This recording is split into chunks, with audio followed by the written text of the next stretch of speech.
जय हिंद साथियों, कैसे आप सब लोग। सभी साथियों को मेरा नमस्कार, आदाब, सत श्री अकाल and very good evening to all. सभी को राधे राधे, सभी को राम राम, जय माता दी। हाँ जी, तो कैसे हैं आप सब, एक बार जल्दी से बताइए, फटाफट से सेशन में जुड़ जाइए, है ना। और एक बार अपने सभी ग्रुप्स में मैसेज कर दीजिए कि भैया क्लास शुरू हो चुकी है ना, पुलकित सर की क्लास शुरू हो चुकी है। तो एक बार अपने सभी ग्रुप्स वगैरह में मैसेज कर दीजिए, क्योंकि काफी सारे स्टूडेंट्स को पता नहीं होता है। आज थोड़ा सा क्लास वैसे भी, हाँ जी बिल्कुल, क्या बात है, बहुत शानदार। तो एक लॉन्ग सेशन चलने वाला है लॉजिकल रीजनिंग का, यानी कि तार्किक क्षमता का। मैं भी अपनी तरफ से एक बार सभी को मैसेज कर देता हूं, आप भी एक बार सबको मैसेज कर दो अपने ग्रुप्स वगैरह में, है ना।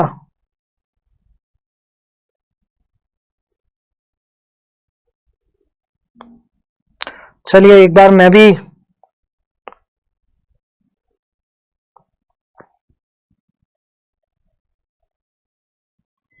बिल्कुल बिल्कुल, एक बार सभी लोग आ जाओ जल्दी से।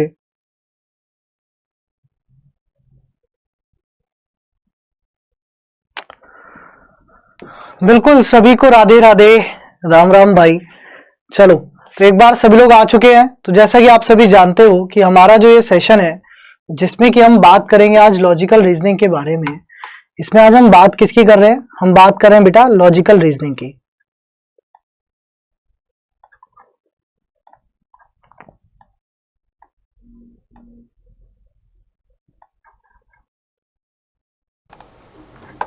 हाँ जी, हम बात किसकी कर रहे हैं बच्चे, हम बात करें लॉजिकल रीजनिंग। लॉजिकल रीजनिंग से अगर हम बात करें अपने सभी एग्जाम्स की, हम दुनिया का कोई भी एग्जाम देने चले जाएं, लॉजिकल रीजनिंग हमारा पीछा नहीं छोड़ती है। लॉजिकल रीजनिंग हमारा बिल्कुल भी पीछा नहीं छोड़ती, और मैं कहता हूं छोड़ना भी नहीं चाहिए। एक बहुत ही इंटरेस्टिंग टॉपिक है, हर एग्जाम में आते हैं क्वेश्चन। जैसे आप में से कौन कौन स्टूडेंट कौन कौन से एग्जाम्स देगा इन फ्यूचर, जैसे बहुत सारे कांस्टेबल देंगे तो बहुत सारे, लेकिन कांस्टेबल के अलावा भी बहुत सारे एग्जाम्स दोगे, तो कौन कौन से एग्जाम्स दोगे इन फ्यूचर आप मुझे बताओ। क्योंकि ये जो मैं टॉपिक आपको कराने जा रहा हूं, ये ऐसा नहीं है कि केवल एक या दो ही एग्जाम में आएगा, ठीक है। ये एक या दो एग्जाम में आएगा, केवल ऐसा नहीं है, बाकी और भी एग्जाम्स में आएगा, ठीक है। खुशबू सागर, कोई बात नहीं बेटा, अगर आप न्यू स्टूडेंट है तो बिल्कुल शानदार तरीके से पढ़ाई करिए, ध्यान मत दीजिएगा इधर उधर, है ना। आज आपकी जो क्लास है थोड़ी सी लंबी चलेगी, वैसे भी कोशिश करेंगे कि 2 आवर प्लस की ये क्लास हो, ठीक है। 2 आवर प्लस की ये क्लास हो, एक बढ़िया सेशन रहे लॉजिकल रीजनिंग का। चलिए तो आगे बढ़ते हैं। सबसे पहले हम डिफरेंशिएट करते हैं, सबसे पहले हम बात करते हैं लॉजिकल रीजनिंग के बारे में, कि आखिर जो ये लॉजिकल रीजनिंग है, कि आखिर ये जो लॉजिकल रीजनिंग का पार्ट है ना, कि आखिर ये जो लॉजिकल रीजनिंग का पार्ट है, अगर इसकी हम बात करें, इस पर हम चर्चा करें कि क्या क्या टॉपिक्स हैं जो कि हमें लॉजिकल रीजनिंग में पढ़ने चाहिए, क्या क्या टॉपिक्स हैं जो कि हमारे एग्जाम में पूछे जाते हैं। हम बात कर रहे हैं लॉजिकल रीजनिंग के बारे में। जी जनाब, हम बात करेंगे लॉजिकल रीजनिंग के एक एक पॉइंट्स के बारे में। लॉजिकल रीजनिंग में सबसे पहले जो हमें टॉपिक्स पढ़ने चाहिए, उसकी हमें एक लिस्ट बना लेनी है। तो लिस्ट बना लीजिए। एक होता है आपका स्टेटमेंट आर्ग्यूमेंट, एक टॉपिक आपका कहलाता है स्टेटमेंट आर्ग्यूमेंट। क्या टॉपिक कहलाता है बेटा, एक आपका कहलाता है स्टेटमेंट आर्ग्यूमेंट, ठीक है। एक टॉपिक आपका क्या हो गया, स्टेटमेंट आर्ग्यूमेंट हो गया। फिर इसके बाद अगर हम बात करें, अगर स्टेटमेंट आर्ग्यूमेंट के बाद बात करें तो हम पढ़ेंगे स्टेटमेंट अजम्पशन। हम पढ़ेंगे स्टेटमेंट अजम्पशन, स्टेटमेंट अजम्पशन।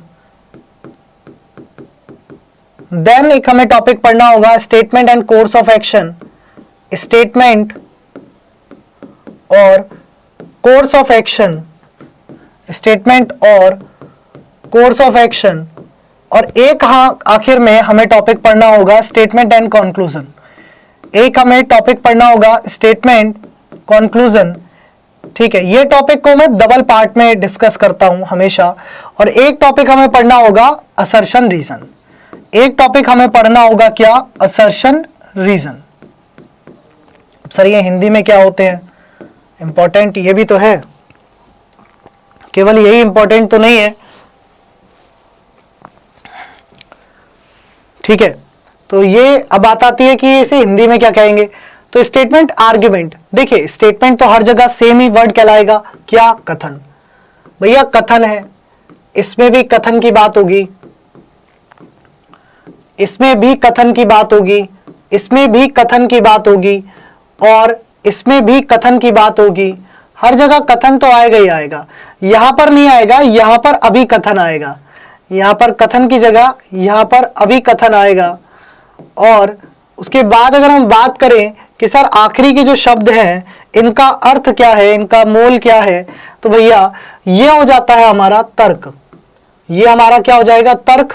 इसकी बात करें तो ये हमारा क्या हो जाएगा? ये हमारा हो जाएगा पूर्व धारणा। इसकी बात करूं तो ये क्या हो जाएगा हमारा? कार्यवाही। ये हमारा क्या हो जाएगा? कार्यवाही हो जाएगा। इसकी बात करोगे ये क्या हो जाएगा? आपका निष्कर्ष हो जाएगा। एक एक पॉइंट्स को डिस्कस कर रहा हूं ध्यान से, ठीक है। इसकी बात करोगे क्या हो जाएगा? कारण हो जाएगा, ठीक है। इनमें से कौन सी चीज ऐसी है जो इन सभी को फॉलो करेगी? मुझे आप बस ये बताइए। ओहो, मैथ्स की क्लास भी है 7 बजे से। यार आई एम एक्सट्रीमली सॉरी, मुझे नहीं पता था मैथ्स की क्लास भी 7 बजे से है। तो आज एडजस्ट कर लेते हैं फिर थोड़ा सा। क्यों भाई, थोड़ा सा एडजस्ट कर लो आज के लिए। मैथ कल पढ़ लेना, कोई ज्यादा थोड़ी हो तुम, 30-32 स्टूडेंट हो, 30 जने कल मैथ पढ़ लेंगे, क्या हो गया?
मुझे बता दियो,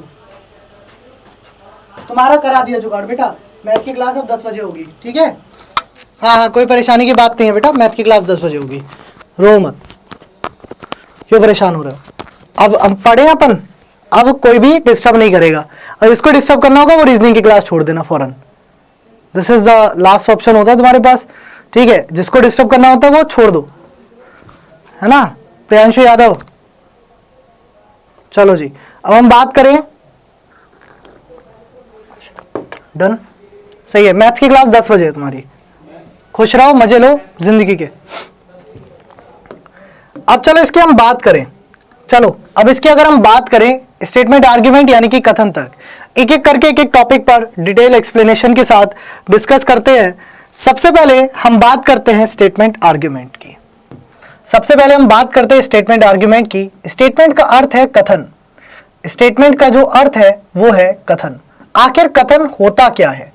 एक वाक्य जारी कर देना, है ना। एक वाक्य कहना, वो क्या हो गया? आपका स्टेटमेंट हो गया। एक वाक्य हमने बोल दिया, वो स्टेटमेंट ही तो हुआ। क्या हुआ? हमने एक वाक्य बोल दिया, वो क्या हो गया? एक स्टेटमेंट हो गया, ठीक है। मैंने जो बता दिया वो आपको बता दिया। दिस इज फाइनल कि मैथ की क्लास जो है वो 10 बजे होगी। हल्ला मत काटो, मुझे पढ़ा लेने दो, ठीक है। अगर आपको नहीं पढ़ना कोई बात नहीं, आप कल पढ़ लेना, परसों पढ़ लेना, जब मन करे तब पढ़ लेना। कोई आपके ऊपर मैंने बाउंडेशन नहीं लगाई, आपको पकड़ के ताले में नहीं बैठाया। फिलहाल पढ़ा लेना, तो डिस्टर्ब मत करो बिल्कुल भी। तुम्हें पता है कि मुझे डिस्टर्बेंस पसंद नहीं है। जब मैं फ्लो में पढ़ा रहा हूं, और मैं सच बता रहा हूं कि ये टॉपिक जो मैं आज आपको 4 टॉपिक बता रहा हूं, ये आपके 5 क्वेश्चन पक्के कराएंगे। तो मुझे लगता है कि आपके लिए ये इंपॉर्टेंस होना चाहिए था कि सर जो करा रहे हैं वो पढ़ते रहे हम, बाकी इधर उधर की बातें ना करके, ठीक है, चुपचानी से। चलो अब देखो यहां पर हम बात कर रहे हैं स्टेटमेंट, तो स्टेटमेंट क्या है? एक वाक्य जारी कर देना, एक वाक्य या एक वाक्य को जारी कर देना, ये तो कह देंगे वाक्यों का मतलब एक सेंटेंस कह देना, एक सेंटेंस को बोलना कि एक मैंने बोल दिया, एक सेंटेंस मैंने बोला कि आज राजेश लांबा सर की क्लास 10 बजे होगी। क्या है? सेंटेंस है, सिंपल सी बात है, सेंटेंस की बात की गई है, सिंपल सेंटेंस है और कुछ नहीं है, तो उसमें ज्यादा बवाल काटने की जरूरत ही नहीं। अब उसके पीछे आए तर्क, उसके आर्ग्यूमेंट्स आए, आर्ग्यूमेंट, उसके बाद क्या आए? उसके बाद आए आर्ग्यूमेंट। आर्ग्यूमेंट का अर्थ क्या हो गया? तर्क हो गया। आर्ग्यूमेंट का अर्थ क्या हुआ? तर्क। आर्ग्यूमेंट का अर्थ हुआ बेटा तर्क। तर्क क्या होता है? तर्क, क्या आपने ये शब्द पहली बार सुना है? क्या आप अपनी जिंदगी में पहली बार इस शब्द से वाकिफ हुए हैं? एक बार बताइए जल्दी से कमेंट करके, क्या आप इस शब्द से अपनी जिंदगी में पहली बार वाकिफ हुए हैं? मुझे नहीं लगता आप शायद इस शब्द से अपनी जिंदगी में पहली बार वाकिफ हुए होंगे, या पहली बार हुए हैं? बताओ जल्दी से फटाफट।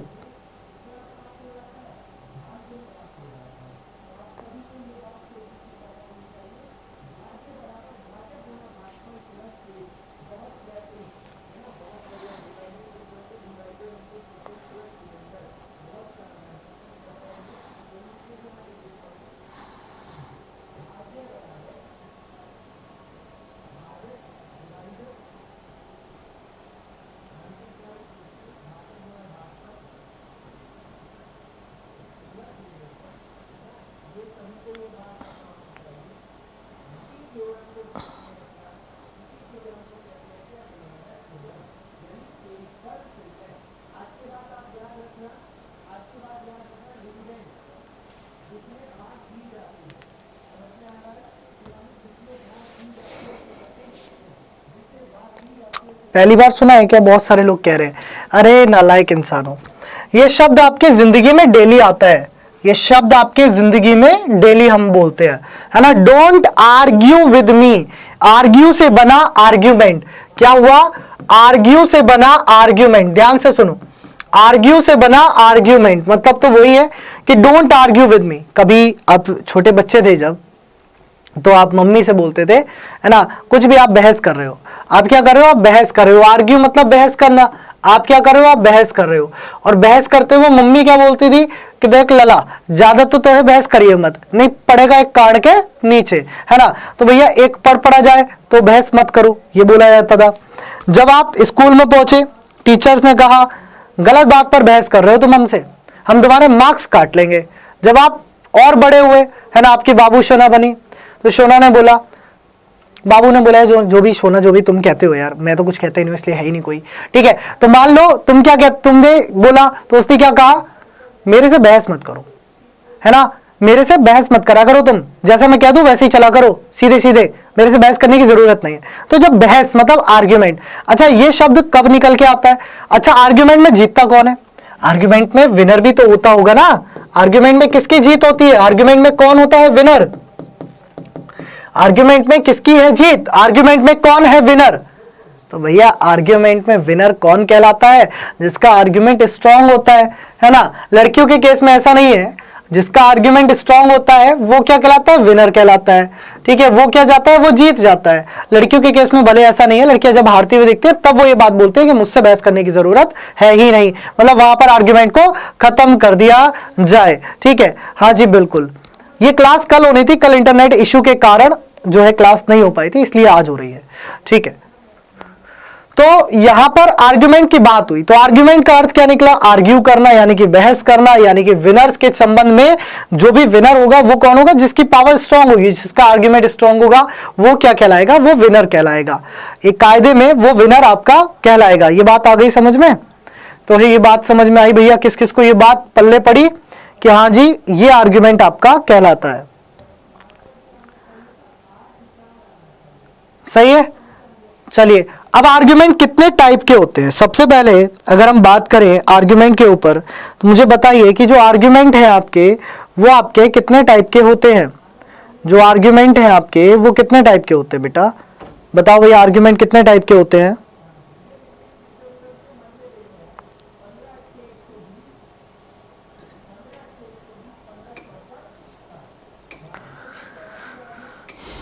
ठीक है, तो आर्ग्यूमेंट जो है वो दो टाइप के होते हैं। आर्ग्यूमेंट कितने टाइप के होते हैं, तो याद रखिएगा कि जो आर्ग्यूमेंट है ये आपके दो टाइप के होते हैं, एक होता है स्ट्रॉन्ग और एक होता है वीक।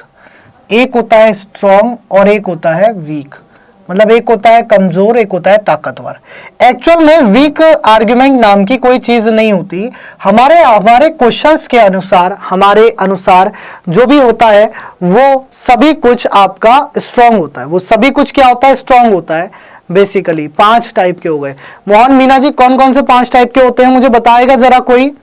ठीक है, मोहन मीना जी। खुशबू सागर पढ़ाई पर ध्यान दो, बाकी किसी चीज पर नहीं।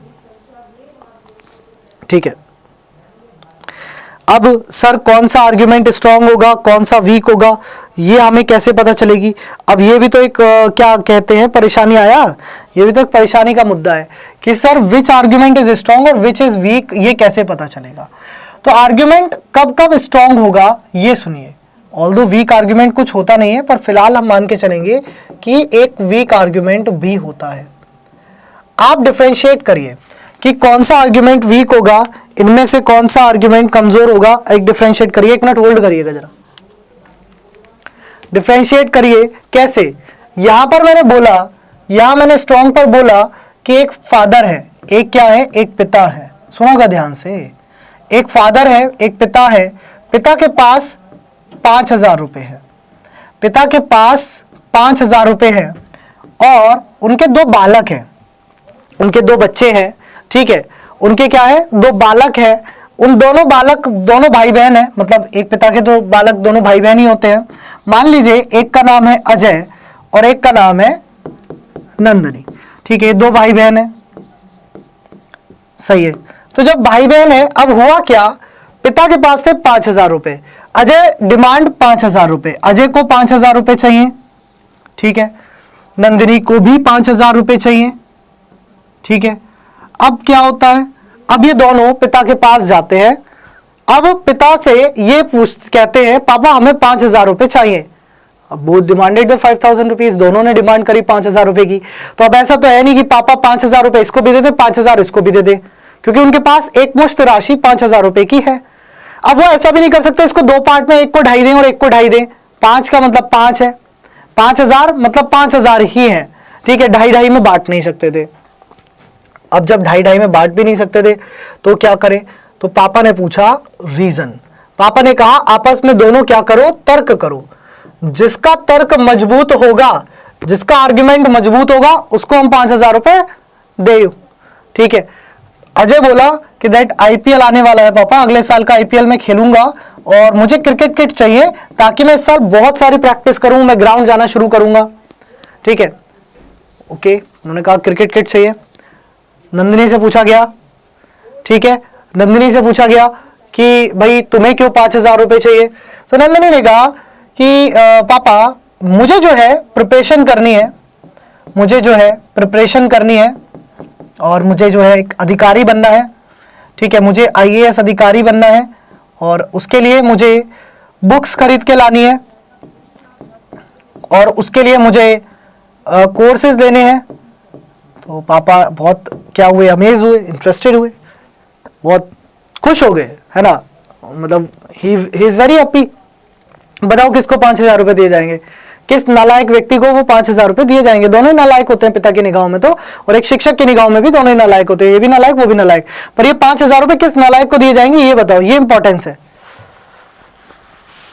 बताइए ये 5,000 रुपए किसको दिए जाएंगे, फटाफट से बताइए।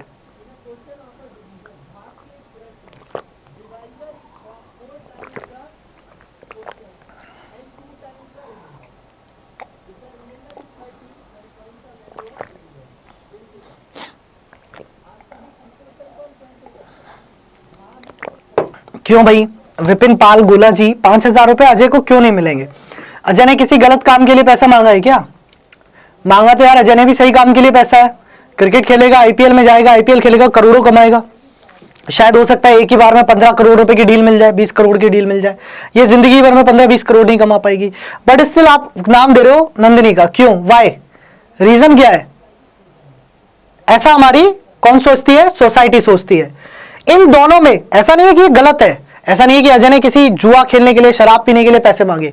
अजय कोई गलत व्यक्ति नहीं है, लेकिन हाँ फिर भी अजय को ये पैसा नहीं दिया जाएगा। क्यों? ये वीक हो जाएगा, ये कमजोर हो जाएगा। ये क्या हो गया? ये वीक हो गया, ये कमजोर हो गया। किसके सामने? नंदिनी के सामने। नंदिनी क्या हो गई? नंदिनी स्ट्रांग हो गई, क्योंकि इसने पता है दिल को छू देने वाली बात कर दी। और हम लोग किस में विश्वास करते हैं? जो बात दिल को छू जाए, है ना। मतलब सोसाइटी की बात करेंगे। क्या बात होती है? सोसाइटी की बात होती है। मतलब कहने का तर्क यह है कि आर्ग्यूमेंट स्ट्रांग कब कब होगा। सबसे पहली चीज ये आई कि आर्ग्यूमेंट जो है वो स्ट्रांग कब कब होगा, कब कब वो क्या होगा? स्ट्रांग होगा। तो जब भी आर्ग्यूमेंट स्ट्रांग की बात करेगा तो आर्ग्यूमेंट स्ट्रांग होता है कब? जब वो इन फेवर ऑफ सोसाइटी बात करता है। किसमें बात करता है? समाज की भलाई की बात करता है, इन फेवर ऑफ सोसाइटी, यानी कि सामाजिक चीजों की जब बात करेगा। किसकी बात करेगा? समाज की। किसकी बात हो जाएगी बेटा? समाज की जब बात होगी तो वो क्या हो जाएगा आपका? इन फेवर ऑफ सोसाइटी, यानी कि स्ट्रॉन्ग आर्ग्यूमेंट हो जाएगा। दूसरा समझिए, दूसरा क्या होगा? बॉस, बॉस स्टेटमेंट, बॉस का कथन। ठीक है, बॉस का स्टेटमेंट जो होगा, बॉस का जो कथन होगा वो आर्ग्यूमेंट स्ट्रॉन्ग होगा, वो वीक नहीं होगा। ठीक है, गवर्नमेंट ऑर्डर, सरकार का निर्देश, सरकारी आदेश, सरकारी आदेश भी क्या होगा? स्ट्रांग होगा। आप उसको वीक नहीं कह सकते। अगर गवर्नमेंट ने कहा कि आज रात से जीएसटी लागू होगी तो आप उसको गलत नहीं ठहरा सकते। गवर्नमेंट ने कह दिया तो कह दिया। ठीक है, आर्ग्यूमेंट क्या होता है? अभी तो बताया था, बहस, तर्क करना, किसी से बहस करना। दो व्यक्ति किसी बात पर बहस कर रहे होते हैं, तर्क कर रहे होते हैं, है ना। जैसे विपिन और अजय आपस में बहस कर रहे हैं, मान लो। ठीक है, विपिन कह रहा है कि सर मैं अजय को कूट दूंगा, अजय कह रहा है सर मैं विपिन को कूट दूंगा। बीच में ब्रिजेश आया और दोनों को कूट के चला गया। स्ट्रॉन्ग कौन? ब्रिजेश। अजय और विपिन दोनों कमजोर हो गए। क्यों? वो कूट ही नहीं पाए, वो सिर्फ बहस करते रह गए। तो यही वाली बात हो गई। मतलब आर्ग्यूमेंट का अर्थ क्या है? अगर मैं ये, खैर जोक सपाट, इसको हटाओ बात को। दो व्यक्तियों के बीच में बहस होना, दो पॉइंट्स के ऊपर तर्क होना। तर्क होता किस आधार पर है, इस बात पे आते हैं। तो तर्क जब स्ट्रांग होगा उसके लिए मुझे क्या चाहिए? फैक्ट चाहिए, फैक्ट चाहिए। उसके लिए मुझे फैक्ट चाहिए ही चाहिए, फैक्ट चाहिए, प्रूफ चाहिए। मतलब कि मेरे पास आधार हो, किसी भी बहस करने के लिए आधार हो। तुमने बोला कि सलमान खान ने जो है वो मर्डर किया है, तो पूछा क्या जाएगा? तुम्हारे पास क्या प्रूफ है, तुम्हारे पास क्या आधार है, तुम्हारे पास क्या फैक्ट है। ठीक है, लेकिन ये भी आर्गुमेंट की बात हो गई। अब तुमने फोटोग्राफ जाके दिखा दिया कि देखिए ये फोटो है, इसमें सलमान खान गोली मारते हुए हैं। ठीक है, और बोलेगा भाई ये तो न्यूज उसका है, उस मूवी का है, ये तो बस मूवी का है, गोली मारी किसको, ये कहां है, इसका आधार नहीं है। ठीक है, तुमने कहा सर मेरे पास पूरी वीडियो है, मैं ऐसे करके वीडियो दिखाता हूं। हाँ, वो एक प्रूफ हो सकता है। ठीक है, लेकिन वो प्रूफ तब स्ट्रांग माना जाएगा जब वो रियल होगा, उसमें भी फेक ना हो, उसकी भी जांच होगी। ठीक है, तो प्रूफ जो कि रियल हो, आधारित हो, फैक्ट हो, वो क्या हो जाते हैं? स्ट्रांग आर्ग्यूमेंट्स कहलाते हैं। वो क्या हो जाते हैं? वो आपके स्ट्रांग आर्ग्यूमेंट्स कहलाते हैं। पांचवी बात अगर हम करें, एक्सपीरियंस। अच्छा, किसका एक्सपीरियंस, तुम्हारा या मेरा? तुम्हारा एक्सपीरियंस मांगने होगा या मेरा एक्सपीरियंस मानने होगा? एक्सपीरियंस मतलब अनुभव। अब एक बात बताओ, रोज फेसबुक चलाते हो तो तुम लोग देखते होगे कि लोग हार्दिक पांड्या को सजेशन दे रहे हैं। अब हार्दिक पांड्या तुम्हारा सजेशन मानेगा या हार्दिक पांड्या विराट कोहली का सजेशन मानेगा? बताओ भाई, हार्दिक पांड्या तुम्हारा सजेशन मानेगा या हार्दिक पांड्या विराट कोहली का सजेशन मानेगा? एक्सपीरियंस किसका लागू होगा? विराट कोहली का। तुम भले कितना अच्छा खेलते हो, तुम हर बॉल पर 6 लगा सकते हो, बट स्टिल तुम्हारा सजेशन मान्य नहीं होगा। एक्सपीरियंस या अनुभव उसका मान्य होता है जो उस क्षेत्र में कुछ अनुभूतियां हासिल कर चुका हो। ठीक है, ये सभी होते हैं स्ट्रॉन्ग पॉइंट्स। अब वीक, कमजोर कौन से होंगे भाई? कमजोर भी तो होंगे। तो पहला हो जाएगा इमेजिन्ड। इमेजिन्ड मतलब तुमने सोच करके बनाया हुआ, सोच विचार वाला। इमेजिन करना, सोचना, किसी भी चीज के बारे में इमेजिन कर लेना कि yes I am the topper of UP police constable batch, मैं यूपी पुलिस भर्ती में टॉप करूंगा। ये क्या है? एक भावना, एक सोच है, सिंपल सी बात है, इमेजिनेशन है। तो इमेजिनेशन नहीं होगा, ठीक है, इमेजिनेशन नहीं लेना, ठीक है, ये इमेजिनेशन नहीं लेना, सही है। दूसरा, इमेजिनेशन गलत होगा। दूसरा, अजम्पशन गलत होगा। भैया किसी बारे में अज्यूम करना, किसी बारे में अज्यूम करना, किसी बारे में पहले से ही पूर्व धारणा रख लेना, ये क्या होगा? ये भी गलत होगा। इसमें कंक्लूजन भी गलत होगा। आर्ग्यूमेंट में कंक्लूजन नहीं निकाल सकते। क्या आर्ग्यूमेंट का निष्कर्ष होता है? नहीं होता। आर्ग्यूमेंट में निष्कर्ष नहीं निकलेगा, ये ध्यान रखना। तो ये सब पॉइंट्स क्या हो जाएंगे? कमजोर हो जाते हैं। ये क्या बनाते हैं? आर्ग्यूमेंट्स को कमजोर बनाते हैं, ठीक है। ये क्या बनाते हैं? आर्ग्यूमेंट्स को कमजोर बनाते हैं। अब यहां पर बहुत से लोग यस और नो में आर्ग्यूमेंट को कमजोर मान लेते हैं। तो यस और नो का कोई भी रिलेशन नहीं है, यस और नो का कोई भी रिलेशन नहीं है। बाकी एक और वीक आर्ग्यूमेंट होता है जो होता है कंपैरिजन। कंपैरिजन, लेकिन याद रखना कंपैरिजन यानी कि कंपेयर करना, ये किस में होना चाहिए? तर्क में होना चाहिए। ये तर्क में होगा। अगर यही बात लिखी गई होगी स्टेटमेंट के अंदर तो स्ट्रांग हो जाएगा, ठीक है, सही है। चलिए बहुत बढ़िया। तो ये वाली सारी बातें हुई, कहानी समझ आई कुछ, हाँ या ना? ये वाली सारी बातें हुई, कुछ कहानियां समझ आई या नहीं?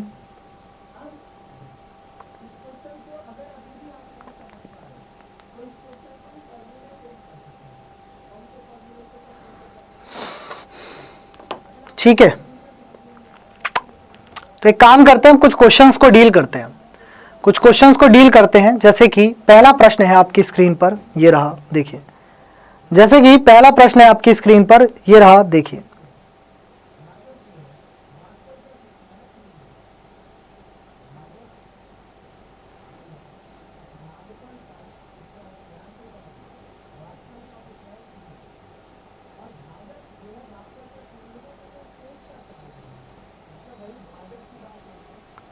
क्या रहा है? Should carbohydrates be totally remove for our from our meals. क्या हमारे भोजन से कार्बोहाइड्रेट्स को पूरी तरह हटा देना चाहिए?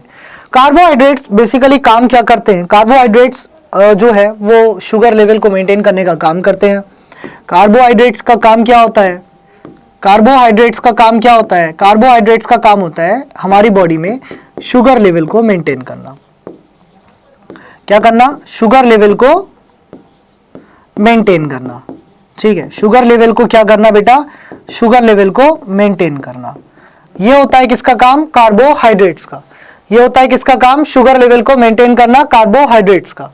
अब हुआ क्या? वो बोल रहा है कि कार्बोहाइड्रेट्स को हमारी बॉडी से पूरी तरह हटा देना चाहिए। हाँ, removing carbohydrates is very helpful. कह रहा है कि यस, कार्बोहाइड्रेट्स को पूरी तरह हटा देना चाहिए। अगर आप पूरी तरह हटा दोगे तो हम कार्बोहाइड्रेट्स गेन नहीं करेंगे, तो हमारा शुगर लेवल मेंटेन ही नहीं होगा, और जब शुगर लेवल मेंटेन नहीं होगा तो ये गलत हो जाएगा, ठीक है। ये क्या हो जाएगा? गलत हो जाएगा, ये वीक हो जाएगा, क्योंकि फिर तो हमें बीमारी हो जाएगी। अगर हमारे बॉडी में शुगर लेवल नहीं है तो हमारी बॉडी क्या उठाने लगती है? हमारी बॉडी क्या चीज को कंज्यूम करती है? अगर हमारे बॉडी में शुगर लेवल नहीं है तो हमारी बॉडी क्या करती है? हमारी बॉडी फैट लेने लगती है। फैट लेने लगती है किसके लिए? एनर्जी के लिए, जिसकी वजह से क्या होता है? केटोसिस बीमारी आपने सुना होगा। एनर्जी के लिए फैट का इस्तेमाल करती है ना? तो होने चाहिए, पर ऐसा नहीं कि पूरी तरह से हटा दो। जब भी आपने सुना होगा डॉक्टर्स क्या कहते हैं, आपको वजन कम करना है, मीठा खाना कम कर दो, मीठा आपका वजन कम करने शुरू कर देगा, ठीक है, इसीलिए कहते हैं वो, बस और कुछ नहीं है। नहीं, हमारे भोजन से कार्बोहाइड्रेट हटाने से ज्यादा प्रभाव नहीं पड़ेगा। आपने सिर्फ नो शब्द पढ़ा, जो सेकंड स्ट्रॉन्ग कह रहे हैं बिल्कुल नालायक इंसान है, उन्होंने सिर्फ ये वाला नो शब्द पढ़ा कि नहीं, मतलब नहीं हटाने चाहिए। आगे तो पढ़ लो क्या कह रहा है? No, removing carbohydrates from our meals won't affect much. नहीं, हमारे भोजन से कार्बोहाइड्रेट हटाने से ज्यादा प्रभाव नहीं पड़ेगा। ये बात भी तो वीक है बेटा, बहुत प्रभाव पड़ेगा। आपने ये बात पूरी लाइन तो पढ़ी ही नहीं। वो पूरी लाइन में क्या कह रहा है? अरे वो कह रहा है अगर कार्बोहाइड्रेट्स हटा दोगे तो ज्यादा प्रभाव पड़ेगा ही नहीं। क्वेश्चन को पढ़ा नहीं है आपने ध्यान से, और सेकंड स्ट्रॉन्ग सबने कर दिया और सबके आंसर गलत है। भाई दो ऑप्शन है, दोनों में से एक स्ट्रॉन्ग है, एक वीक है, या दोनों स्ट्रॉन्ग है या दोनों वीक है। दोनों वीक है, कोई जरूरी थोड़ी ना कि एक स्ट्रॉन्ग होगा। दोनों वीक भी हो सकते हैं, ऐसा नहीं है, ये कोई कंपल्सन नहीं लिखा हुआ बेटा, ये कहीं कंपल्सरी नहीं लिखा है कि एक स्ट्रांग होगा ही होगा, ठीक है, ये कहीं कंपल्सन नहीं लिखा है कि एक स्ट्रांग होगा ही होगा, दोनों भी वीक हो सकते हैं बाबू। तो दोनों यहां पर वीक पाए गए, कमजोर पाए गए।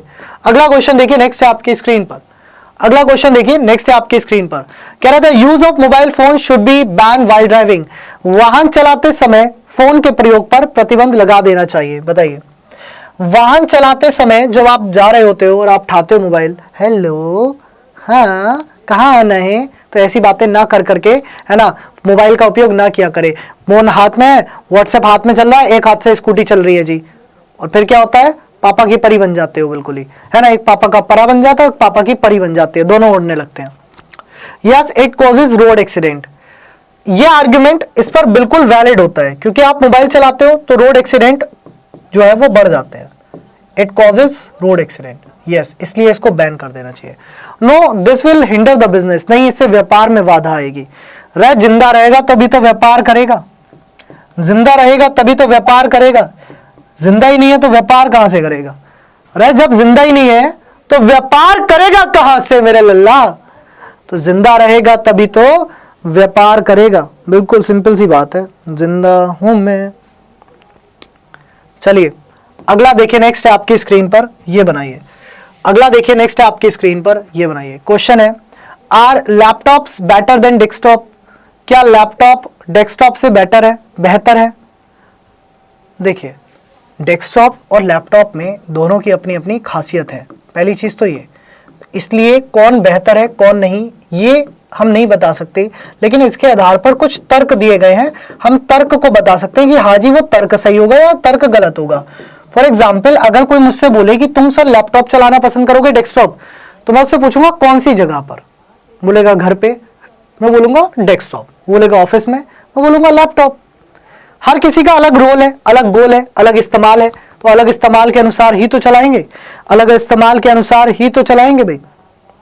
अब देखिए ये क्या कह रहा है, ये कह रहा है हाँ इन्हें कहीं भी ले जाया जा सकता है, बिल्कुल स्ट्रॉन्ग पॉइंट है ये इसके लिए कि लैपटॉप को आप कहीं भी ले जा सकते हो यार, चाहे घर ले जाओ, चाहे मॉल ले जाओ, चाहे आप शॉप पे ले जाओ, कहीं भी ले जाओ। नहीं they are of low configuration, नहीं वे निम्न व्यास के होते हैं, ऐसा कुछ नहीं है, ये कुछ नहीं है कि उनका कॉन्फ़िगरेशन लो होता है, ये तो वीक है। कॉन्फ़िगरेशन लो होता है ये गलत बात है, आपके ऊपर डिपेंड करता है कि आप कैसा कॉन्फ़िगरेशन कराना चाहते हैं। भाई मेरे अगर मैं बात करूं कि मैं अगर बात करूं एक फॉर एग्जांपल ले रहा हूं कि मैं अपने ऑफिस में अगर हम बताएं तो भैया हमारे लैपटॉप भी 4GB पर चल रहा है, ये भी 4GB रैम पर चल रहा है। अब जरूरी नहीं है कि ये लो कॉन्फ़िगरेशन है, मैं इसको 8GB कर सकता हूं तो मैं इसको भी 8GB कर सकता हूं, ठीक है। मैं इसमें 512 की हार्ड डिस्क डाल सकता हूं तो इसमें 512 की हार्ड डिस्क डाल सकता हूं या SSD डाल सकता हूं, तो ये तो डिपेंड करता है। तो कॉन्फ़िगरेशन कभी भी ये नहीं कह सकते कि अगर किसी एक का कॉन्फ़िगरेशन कम है तो इस वजह से वो हमारे लिए अच्छा नहीं है या बेहतर नहीं है। हाँ लैपटॉप बेहतर है, क्यों बेहतर है, क्योंकि वो उठा करके कहीं भी ले जाया जा सकता है। अब ये लैपटॉप है, अब ये लैपटॉप है, अब मैं इसे उठा करके ऐसे ऐसे घुमा के कहीं भी ले जाऊं, ठीक है, क्या मैं डेस्कटॉप को इतना घुमा सकता हूं, नहीं घुमा सकता यार बाबू, तो लैपटॉप बेहतर होता है इस कारण से। तो पहला सही है, दूसरा इस वीक है। अगला देखिए नेक्स्ट है, बनाइए।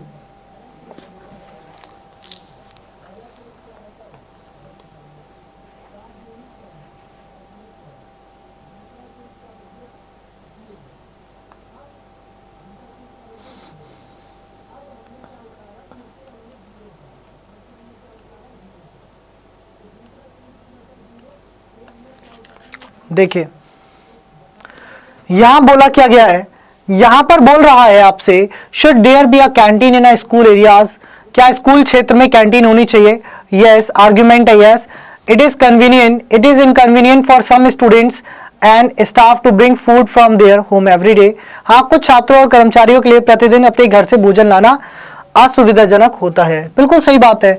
मान लीजिए बहुत अच्छी बात है कि आप अपने घर से लंच लेके आते हो, ये क्या है, बहुत अच्छी चीज़ है कि आप अपने घर से लंच लेकर आते हैं, डेफिनेटली अच्छी चीज़ है अगर आप लेकर आते हैं।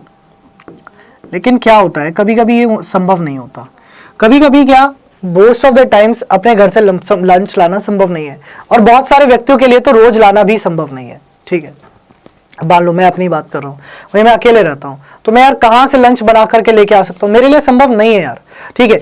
तो मेरे लिए संभव नहीं है तो कैंटीन होनी चाहिए। तो ये कह रहा है should there be a canteen in the school areas, तो वो कह रहा है यस, कुछ छात्रों और कर्मचारियों के लिए प्रतिदिन अपने घर से भोजन लाना असुविधाजनक है, इसीलिए वहां पर कैंटीन होनी चाहिए। हाँ बिल्कुल स्ट्रॉन्ग पॉइंट है, इसीलिए वहां पर कैंटीन होनी चाहिए। बात को सुन लीजिएगा, किस लिए होनी चाहिए। No there should not be a canteen in the school area, क्यों नहीं होनी चाहिए, इसका रीजन तो दिया ही नहीं गया, तो ये तो वैसे भी वीक है। क्यों नहीं होनी चाहिए भाई, होनी चाहिए, उसका रीजन है, उसकी मेरे पास बात है, मुझसे तर्क करो, मैं आपको गलत साबित कर सकता हूं। हाँ जी होना चाहिए, क्यों होना चाहिए, मैंने आपको बात बताई। अब आप कह रहे हो नहीं होनी चाहिए, तो मैं आपसे पूछूंगा क्यों नहीं होनी चाहिए। आप कहोगे कि बच्चे बिगड़ जाते हैं, कहां से बिगड़ जाते हैं भैया, कैंटीन में जाके वही तो खाएगा जिसपे पैसा है, पैसा नहीं है तो कैंटीन में कहां से खाएगा, पैसा आता कहां से, पैसा आता कहां से, पैसा मम्मी पापा देंगे भाई, सिंपल सी बात है। वैसे भी स्कूल्स की बात कर रहा है, तो यहां पर पहला वाला स्ट्रॉन्ग है, दूसरा वाला तर्क जो है वो बिल्कुल ही वीक है, बिल्कुल ही कमजोर तर्क कहलाएगा।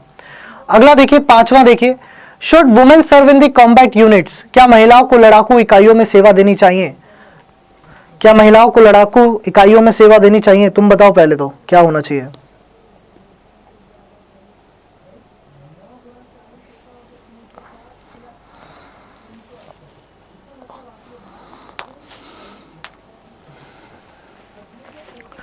देखो एक शब्द आपने सुना होगा जिसका नाम है जेंडर इक्वलिटी, एक शब्द आपने सुना होगा जिसका नाम है जेंडर इक्वलिटी।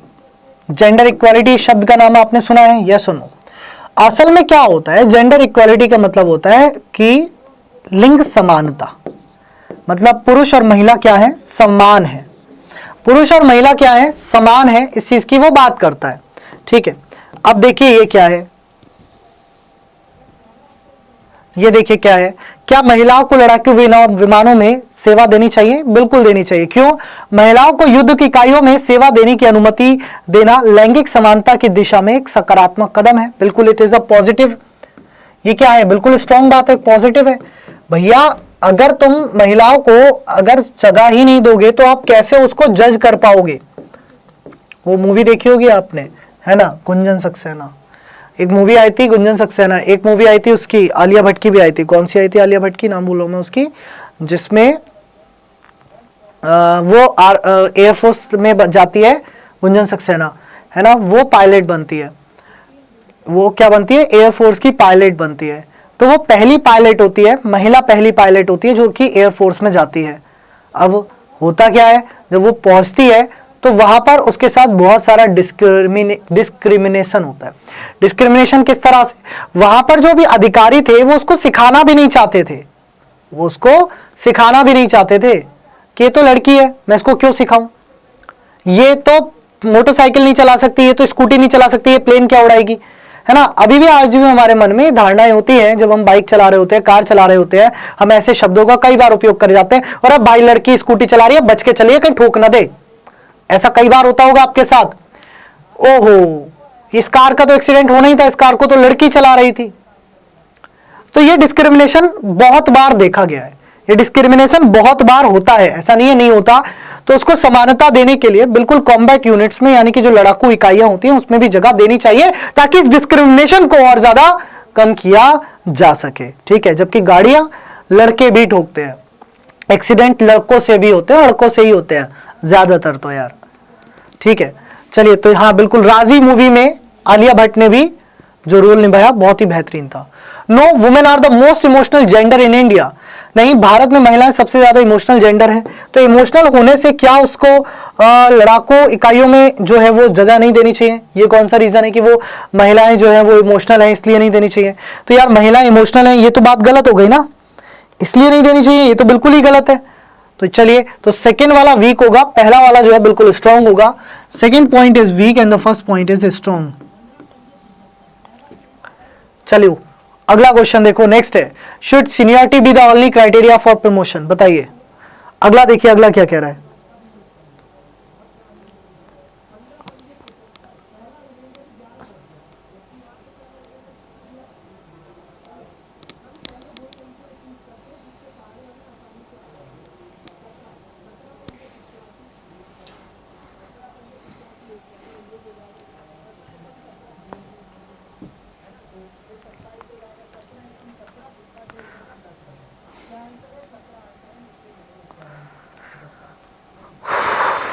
चलिए ये देखिए क्या कह रहा है, should seniority be the only criteria for promotion, क्या केवल वरिष्ठता ही पदोन्नति का मापदंड होना चाहिए? No, it would be an injustice to those juniors who are more deserving and suitable for higher positions. कह रहा है नहीं, यह उन कनिष्ठों के साथ अन्याय होगा जो अधिक योग्य हैं और उच्च पद के लिए उपयुक्त हैं। तो ये तो भैया सही बात है, स्ट्रॉन्ग पॉइंट है यार। अगर मान लीजिए कि आप कह रहे हैं कि जो सीनियर है केवल उसी को प्रमोशन मिलेगा, है ना, तो ये तो गलत है। यहां पर केवल शब्द का उपयोग कर रहा है, क्या केवल उन्हीं को प्रमोशन मिलना चाहिए? नहीं, ऐसा बिल्कुल नहीं होना चाहिए, है ना। देखिए प्रमोशन दो टाइप से होते हैं हमेशा, अभी भी दो टाइप के प्रमोशन होते हैं, एक होते हैं सीनियरिटी बेस, एक होते हैं सीनियरिटी बेस और एक होता है एग्जाम बेस, एक होता है एग्जाम बेस। दो टाइप से होते हैं एग्जाम बेस। अब सीनियरिटी बेस में भी दो टाइप आते हैं, एक रिजर्वेशन, रिजर्व कैटेगरी के लिए, ठीक है, एक क्या हो जाता है रिजर्व कैटेगरी का हो जाता है, और एक क्या हो जाता है अनरिजर्व कैटेगरी का हो जाता है, ठीक है। सेम एग्जाम बेस, एग्जाम भी दोनों तरीके से अलग अलग कंडक्ट होता है, एक रिजर्व कैटेगरी के लिए हो गया, एक आपका अनरिजर्व कैटेगरी का हो गया, ठीक है। तो भैया अब मुझे बताइए, चलिए ये कम से कम एग्जाम तो दे के आ रहे हैं, तो ये तो ठीक है, लेकिन इस बात को पॉइंट्स को दरकिनार कर दो, पर आप आ जाओ केवल इन पॉइंट्स पर। यार मुझे ये बताओ क्यों सीनियरिटी पे होना चाहिए और एग्जाम पे नहीं? क्या केवल सीनियर लोगों का ही हक है हायर पोस्ट पर बैठना? तो मुझे एक व्यक्ति अगर वो कभी मान लो सीनियरिटी के हिसाब से तो अधिकारी बन ही नहीं पाएगा, अगर कोई जल्दी अधिकारी बनना चाहता है तो इसका हक नहीं है। अगर कोई 27 साल का युवा है और वो भैया कांस्टेबल से प्रमोट होकर के ऐसा ही बनना चाहता है तो क्या उसका हक नहीं है? होना चाहिए, ठीक है। तो एग्जाम बेस होना चाहिए, ना कि केवल सीनियरिटी बेसिस। हाँ, नहीं तो वरिष्ठ अपमानित महसूस करेंगे, नहीं otherwise seniors will feel humiliated. अब एक बात बताइए, ये क्या है? ये क्या है? ये एक संभावना वाली बात है, कह सकते हो एक संभावना है। आप ये कह सकते हो सेकंड पॉइंट क्या है, एक इमेजिनेशन है। आप ये बात बोल सकते हो हाँ या ना कि सेकंड पॉइंट क्या है, एक इमेजिनेशन है।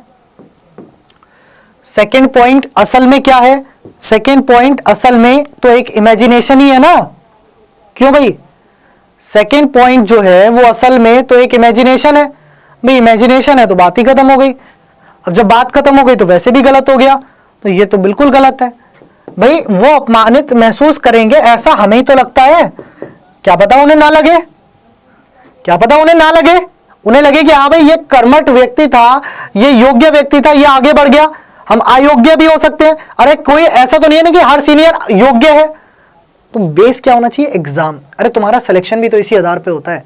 अगर ये कह दिया जाए, एक बात बताओ, दोनों स्ट्रॉन्ग कहते हो बेटा, एक बात बताओ, अगर तुम्हारा सिलेक्शन के आधार ये कर दिया जाए कि जो भी सरकारी कर्मचारी हैं उनके बच्चों को ही सरकारी कर्मचारी बनाया जाए, तब तो तुम लड़ने लगोगे कि गुरुजी ऐसा कैसे हो गया, ये तो होना ही नहीं चाहिए था, ठीक है। तो यहां पर जो आपकी बात आई, फर्स्ट वन तो स्ट्रॉन्ग है, सेकेंड वन क्या है आपका? बिल्कुल वीक है। अगला देखिए 7th नंबर, अगला देखिए 7th नंबर आपसे क्या कह रहा है। बिल्कुल अगला देखिए 7th नंबर आपसे क्या कह रहा है।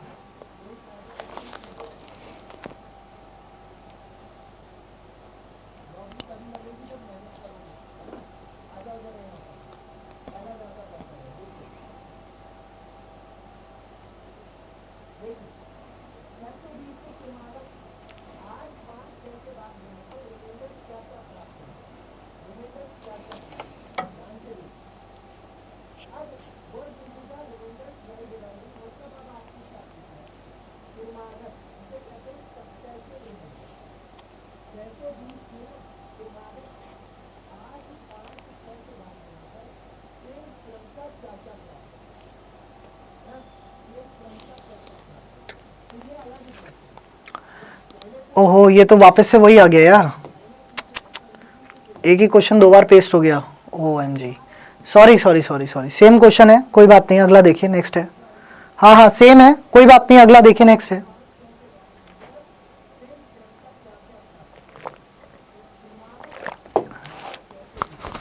ये देखिए ये क्या कह रहा है, इसका आंसर करिए। सेम क्वेश्चन है, उसमें तो सेम हो गया, दोबारा से रिपीट हो गया।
अच्छा, इस क्वेश्चन को ध्यान से आपने शायद पढ़ा नहीं।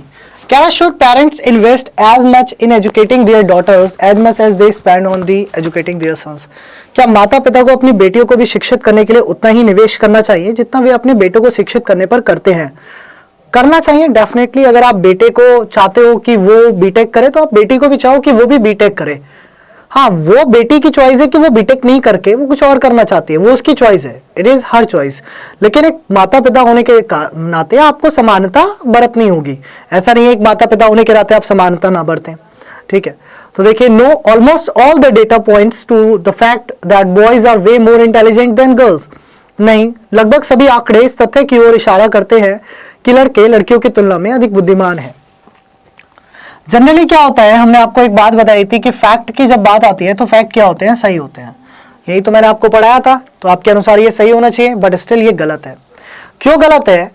यहां पर भले फैक्ट ये इशारा करते हो कि हाँ लड़के इंटेलिजेंट हैं, इसका अर्थ ये नहीं है कि लड़की को ना पढ़ाया जाए। इसका अर्थ ये नहीं हो जाता कि लड़कियों को अनपढ़ रखा जाए या लड़कों को बीटेक कराया जाए और लड़कियों को बीए कराया जाए, है ना, या लड़कों को बीए करा रहे हो तो लड़की को 10वीं पास रख रहे हो। ऐसा डिफरेंशिएशन माता पिता को नहीं करना चाहिए, ये गलत बात है, ठीक है। तो इसीलिए ये आर्गुमेंट जो कहलाएगा ये वीक आर्गुमेंट होगा। ये आर्गुमेंट कैसा है? कमजोर तर्क है। ये आर्गुमेंट कैसा है? वीक आर्गुमेंट है, ठीक है। उसके बाद कह रहा है नहीं, हालांकि लड़कियां बुद्धिमान हो सकती हैं, माता पिता को अपनी शादी के लिए पैसे अलग रखने पड़ते हैं। No, though girls may be intelligent, parents have to keep the aside for their marriages. ये भी गलत बात है, वीक पॉइंट है। आप ये पॉइंट से दर्शा रहे डाउरी सिस्टम। आप इस पॉइंट से क्या दर्शा रहे हैं? आप इस पॉइंट से दर्शा रहे हो डाउरी सिस्टम। मतलब कि आप इस पॉइंट से दर्शा रहे हो दहेज प्रथा। कौन सी प्रथा? आप इस पॉइंट से दर्शा रहे हो दहेज प्रथा। तो ये तो गलत है भाई, दहेज प्रथा तो गलत है, बिल्कुल ही गलत है। हाँ, ऑल्दो अगर एक बात करूं ना, मैं सच्चाई की बात कर रहा हूं, कड़वी लगेगी। आज के जमाने में पहले के जमाने से ज्यादा दहेज चलता है और लोग कहते हैं कि जी हम दहेज नहीं लेते। सच बात है ये, मानो या ना मानो। अब आप इसे किसी का नाम दे दो। आजकल दहेज को नाम दे दिया गया गिफ्ट का, कि जी आप अपनी लड़की को जो गिफ्ट देना चाहते हैं वो दे दीजिए। यही तो हो गया ना आज के जमाने में, कि आप अपनी बेटी को कार गिफ्ट दे दीजिएगा, अब अपनी बेटी को सोने का हार गिफ्ट दे दीजिएगा, अब अपनी बेटी को 10 लाख रुपए कैश गिफ्ट दे दीजिएगा। तो दहेज को नाम बदल के गिफ्ट कर दिया। प्रथा तो वही है, डाउरी सिस्टम ही है, नाम बदल दिया। मैं सुना होगा आजकल ये बहुत मतलब चर्चित होता है कि हमारी लड़की की हम 20 लाख 25 लाख की शादी करेंगे। क्यों भैया?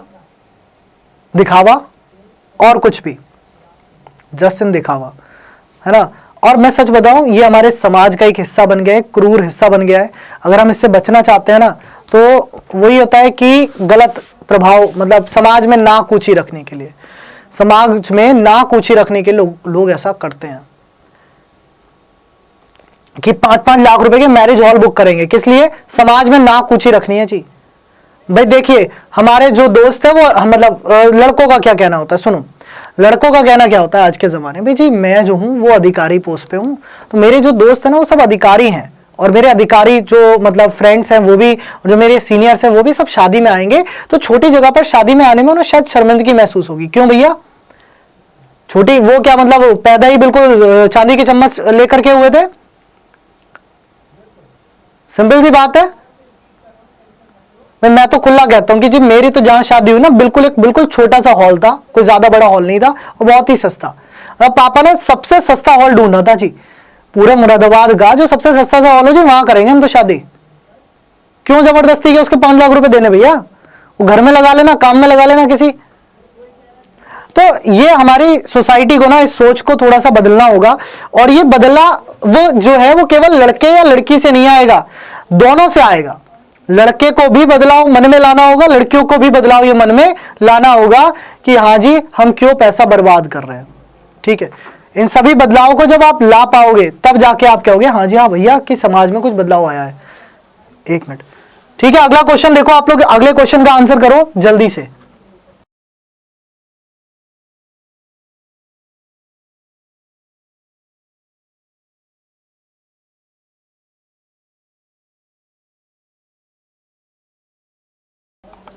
ठीक है, तो आप सब भी ना कोशिश करना कि जब आपकी शादियां हो, है ना, तो बिल्कुल मिनिमम खर्चे में हो। यार देखो, मैक्सिमम खर्चा नहीं कराना चाहिए, क्योंकि चाहे वो लड़की की तरफ से हो या लड़के की तरफ से हो, मैं ये नहीं कहता कि लड़की वाले ही खर्चा करते हैं लड़के वाले करते हैं, नहीं कराना चाहिए। तुम्हें शो ऑफ करना करो, कोई दिक्कत की बात नहीं है। जैसे मुझे भी थोड़ा सा, भाई देखो, हर किसी को अपनी समाज में नाक ऊंची करनी होती है, तो भले भैया मैरिज हॉल का पैसा बचाना था, ठीक है, लेकिन थोड़ी बहुत शो ऑफ करना था, मैंने कार ली। ऑल्दो वो कार मैंने खुद से ली, लोन पर ली, है ना, उस कार का लोन मैं अभी तक चुका रहा हूं, अभी भी उस कार के 5,20,000 रुपए लोन बचे हैं, ठीक है, हर महीने 10,000 रुपए की किस्त जाती है, आज सुबह ही कटी 31 तारीख में। लेकिन हाँ, ली मैंने कार, और ली मैंने शादी से पहले ही, कि भाई कम से कम कुछ तो दिखावा होना चाहिए, सच बात है, लेकिन वो मेरी जिम्मेदारी थी, वो मैंने अपने ऊपर ली, मैंने किसी पे बोझ नहीं डाला, ना मैंने पापा पे बोझ डाला अपने, ना मैंने भाई ससुर जी पे बोझ डाला कि जी मुझे गाड़ी चाहिए। तो ये तुम्हारे ऊपर है, तुम्हें अगर लेना ले सकते हो अपने पैसों से, लेकिन किसी और पर बोझ नहीं डालना चाहिए, लिटरली गलत होता है यार।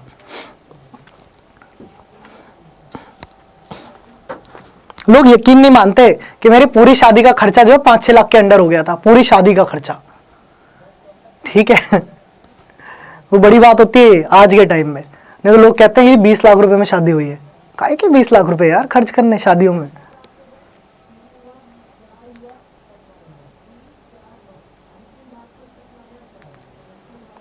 कह रहा है कि should e ticketing be introduced at every government bus service, क्या हर सरकारी बस सेवा में ई टिकटिंग शुरू की जानी चाहिए? Yes, it will increase the convenience of passenger, हाँ इससे यात्रियों की सुविधा में इजाफा होगा, हाँ इससे यात्रियों की सुविधा में क्या होगा, इजाफा होगा, बताइए।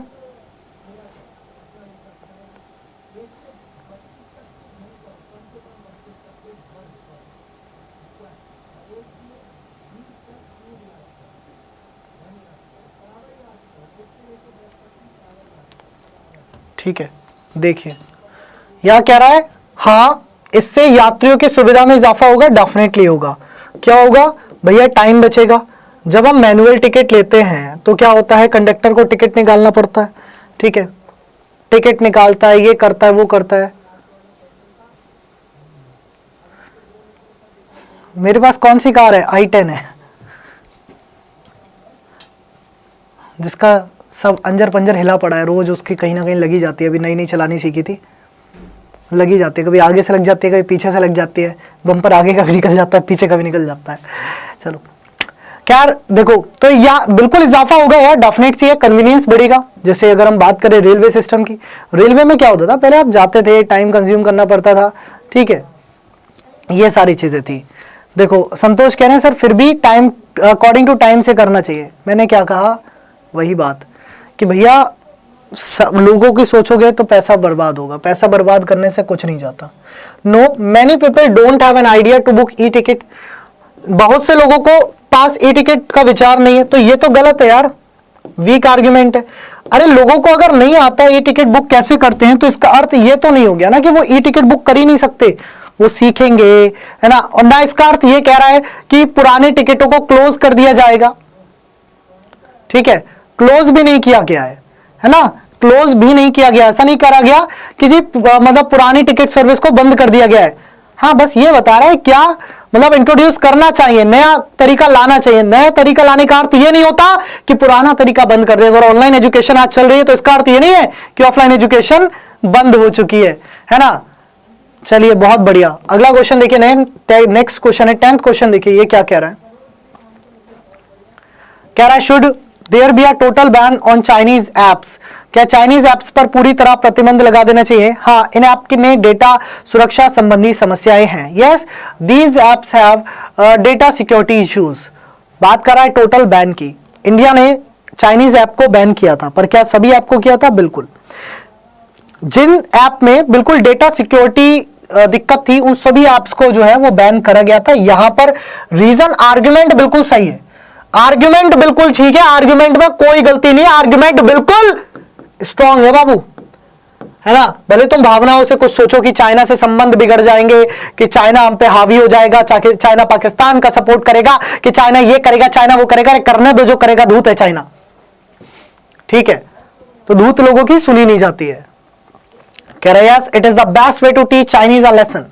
हाँ, यह चीनी को सबक सिखाने का सबसे अच्छा तरीका है। बिल्कुल वीक पॉइंट है। ऐसा नहीं है कि यह सबसे अच्छा सबक सिखाने का तरीका है। ये किसने कह दिया जी ये सबक सिखाने का अच्छा तरीका है? सबक सिखाने के बहुत सारे तरीके हैं, ये कौन सा एक तरीका हो गया जी? नहीं, सेकेंड वाला स्ट्रॉन्ग कह रहे थे हे भगवान मैं अपना खोपड़ी ना फोड़ लूं।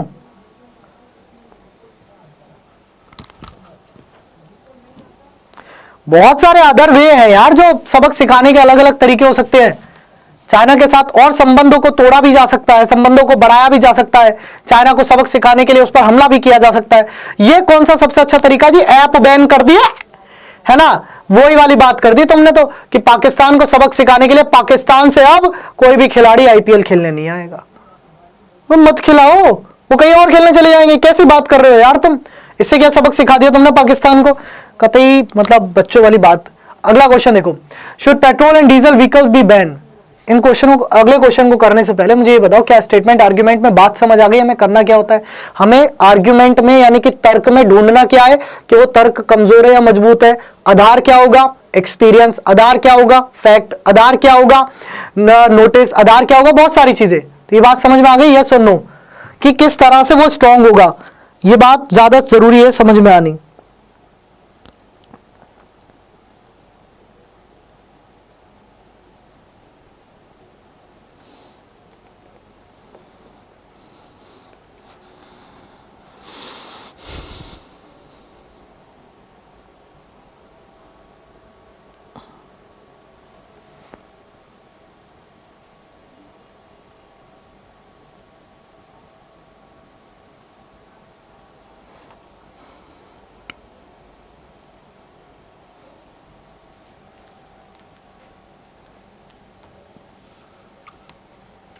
कह रहा है should petrol and diesel vehicles be ban?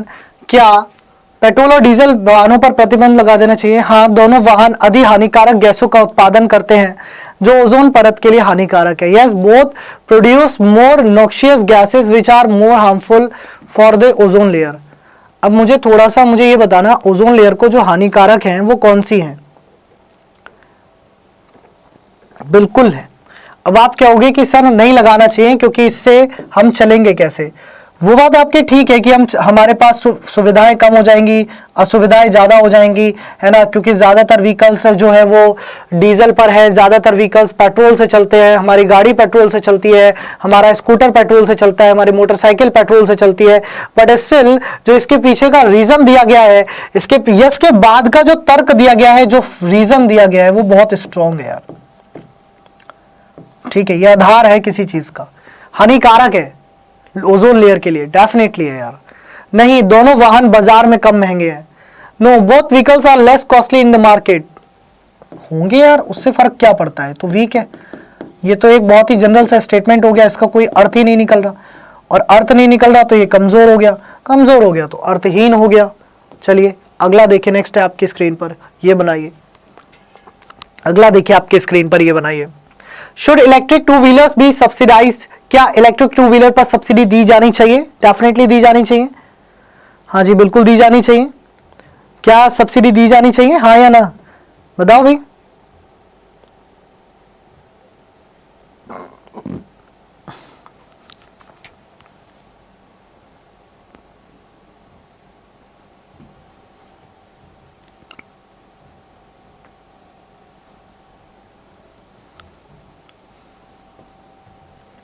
Yes, electric two wheelers do not create pollution. हाँ, इलेक्ट्रिक टू व्हीलर्स प्रदूषण नहीं फैलाते। बिल्कुल स्ट्रॉन्ग पॉइंट है यार। अच्छा एक बात बताओ, तुम मुझे बताओ, तुम्हें ऐसा कोई क्वेश्चन दिख रहा है जो कि पुराने जमाने का हो? एक सिंपल सी चीज, तुम्हें ऐसा लग रहा है ना सभी क्वेश्चन आज से रिलेटेड है, ये क्वेश्चन एग्जाम में आ सकते हैं? बिल्कुल आ सकते हैं भाई, देखते हो तुम। मतलब एग्जैक्टली क्वेश्चन नहीं आता कभी भी, लॉजिकल रीजनिंग का ध्यान रखना। रीजनिंग में कभी एग्जैक्टली क्वेश्चन नहीं आता, लेकिन इससे संबंधित ही आएगा। जैसे मैंने कहा टू व्हीलर्स पे, हो सकता है एग्जाम में फोर व्हीलर्स की बात करते हैं। मैंने कहा पेट्रोल और डीजल वाहनों पर प्रतिबंध, हो सकता है एग्जाम में केवल डीजल वाहनों पर प्रतिबंध की बात कर दे, और पूरे देश की जगह राज्य की बात कर दे। ठीक है, ओनली व्हीकल से ओजोन नहीं होता है, लेकिन होता है ना, डीजल पेट्रोल ओजोन को खराब करते हैं ना, बात ये आ रही है। हम क्यों इलेक्ट्रिक और सीएनजी व्हीकल्स की तरफ मूव कर रहे हैं? क्योंकि ओजोन परत के लिए कम हानिकारक है, ठीक है। तो इस पे देनी चाहिए। क्यों देनी चाहिए? क्योंकि जब आप सब्सिडी दोगे तो लोग क्या होंगे? प्रभावित होंगे, उसकी तरफ अट्रैक्ट होंगे। भैया एक बात बताओ, आज के समय में अगर हम बात करें तो इलेक्ट्रिक व्हीकल मिल रहा है 90,000 रुपए का, तुम उस पर अगर 20% की भी सब्सिडी दोगे तो 9 दूनी 18, यानी कि 72,000 रुपए का मिलेगा। तो डेफिनेटली कोई भी व्यक्ति सोचेगा इसको लेने की। यार जब सोचेगा तो बात ही खत्म हो गई, ठीक है। तो पहला वाला स्ट्रॉन्ग पॉइंट हो गया। दूसरा देखिए, हाँ नहीं, चार्जिंग में पेट्रोल भरने से ज्यादा समय लगता है। देखिए ये बात बिल्कुल अटल सत्य है, इस बात को दोहराया, गलत नहीं ठहराया जा सकता कि चार्जिंग करने में समय ज्यादा लगता है। बिल्कुल लगता है, डेफिनेटली समय ज्यादा लगता है यार। एक पेट्रोल भरने में मुश्किल से 2 मिनट लगते हैं, 2 मिनट में टंकी फुल, गाड़ी फुर। चार्जिंग में लग जाएगा वही 1 घंटा, सवा घंटा, 1.5 घंटा। डेफिनेटली समय ज्यादा लगता है, लेकिन समय ज्यादा लगने के कारण सब्सिडी नहीं देनी चाहिए, ये कोई रीजन नहीं हुआ। पेट्रोल वाहन कोई बैन तो हुए नहीं है, ऐसा तो नहीं है कि बैन कर दिए गए। हाँ, मर्जी है तुम्हारी, तुम इलेक्ट्रिक व्हीकल्स ले सकते हो। तो ये पॉइंट क्या होगा? वीक होगा। ये पॉइंट कैसा होगा? ये पॉइंट आपका कमजोर होगा, यानी कि वीक होगा। ये पॉइंट कैसा होगा? ये पॉइंट कमजोर होगा, यानी कि वीक होगा। तो पहला स्ट्रॉन्ग है, दूसरा वीक है। पहला स्ट्रॉन्ग है, दूसरा क्या है? वीक है आपका, ठीक है। पहला स्ट्रॉन्ग है, दूसरा क्या है आपका? वीक है। अगला देखिए, नेक्स्ट है आपकी स्क्रीन पर। अगला देखिए, नेक्स्ट है आपकी स्क्रीन पर। यह बताइए क्या है?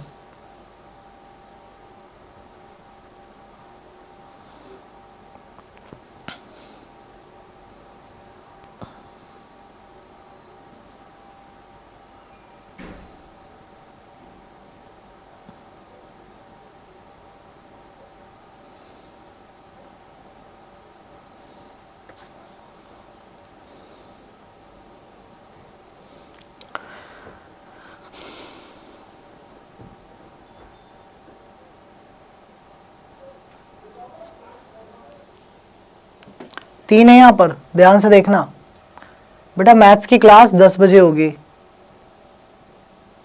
लांबा सर की। द रीजन इज थोड़ा सा आज हम ज्यादा पढ़ाएंगे, 2 से 3 टॉपिक्स को कवर करने की कोशिश करेंगे। कह रहा है, क्या महिलाओं को हर क्षेत्र में रोजगार के मामले में समान अवसर दिया जाना चाहिए? Should women be given equal opportunity in the matter of employment in the every field? हाँ बिल्कुल दिया जाना चाहिए। क्या महिलाओं को हर क्षेत्र में रोजगार के मामले में समान अवसर दिया जाना चाहिए? डेफिनेटली दिया जाना चाहिए। हाँ, वे समान रूप से सक्षम है। Yes, they are equally capable. बिल्कुल है यार, किसने कहा सक्षम नहीं है? बिल्कुल स्ट्रॉन्ग पॉइंट है। अब आप बोलोगे वजन नहीं उठा सकते, बिल्कुल उठा सकती हैं भाई साहब। कौन कहता है वजन नहीं उठा सकती? जो ये कहता है वो बेवकूफ है, गधा है, ठीक है। वो कोई कहता है कि वो जी गोली नहीं चला सकती, गोली भी चला सकती है, वो प्लेन भी उड़ा सकती हैं। तो इक्वली कैपेबल है यार। तो ये क्या होगा? स्ट्रॉन्ग होगा, है ना। वो दिया ना उन्होंने, प्रियंका गांधी जी ने एक नारा जो दिया है कि लड़की हूं, लड़ सकती हूं। बिल्कुल सही बात है, उसमें कोई दोहराई नहीं है, गलत नहीं है यार वो, ठीक है। नहीं, उन्हें घर की जिम्मेदारियां उठानी पड़ती है। No, they have to shoulder household responsibilities. तो घर की जिम्मेदारियां उठानी पड़ती हैं, इसलिए उन्हें बाकी काम नहीं देने चाहिए। ये कौन सा तर्क हुआ? बिल्कुल वीक है। हाँ, उन्हें भी बाहरी दुनिया में जाना चाहिए। Show yes, they should also go into the outside world. मुझे लगता है कि आउटसाइड वर्ल्ड में वो वैसे भी जाती हैं, तो डेफिनेटली ट्रू बात है। ये तो बिल्कुल ही ठीक है, इसमें कोई दिक्कत ही नहीं है, स्ट्रॉन्ग है। ऐसा थोड़ी ना है कि वो घरेलू है, कि उन्हें घर में ही रहना चाहिए, कि नहीं जी लड़की हो तुम घर में ही रहोगी, तुम बाहर नहीं जा सकती। ऐसा कहीं लिखा गया है क्या? नहीं लिखा गया ना, तो ये गलत होगा। सेकंड वाला क्या होगा? सॉरी, थर्ड वाला सही होगा, सेकंड वाला गलत होगा। थर्ड वाला सही होगा और सेकंड वाला क्या हो गया आपका? गलत हो गया, ठीक। तो अगला क्वेश्चन देखो, नेक्स्ट है।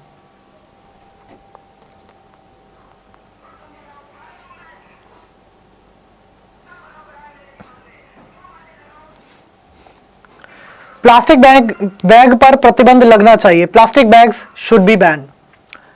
प्लास्टिक बैग पर प्रतिबंध लगना चाहिए। कह रहा plastic bags should be ban. Yes, because unlike reusable fabric bags, plastic bags take very long time to biodegrade and also create several health issues. हाँ, क्योंकि पुनः प्रोजेक्ट कपड़ों की थैलियों के विपरीत प्लास्टिक की थैलियों को बायोडिग्रेड करने में बहुत लंबा समय लगता है और कई स्वास्थ्य समस्याएं भी पैदा होती हैं, कई बार लगाया भी जा चुका है, स्ट्रॉन्ग पॉइंट है।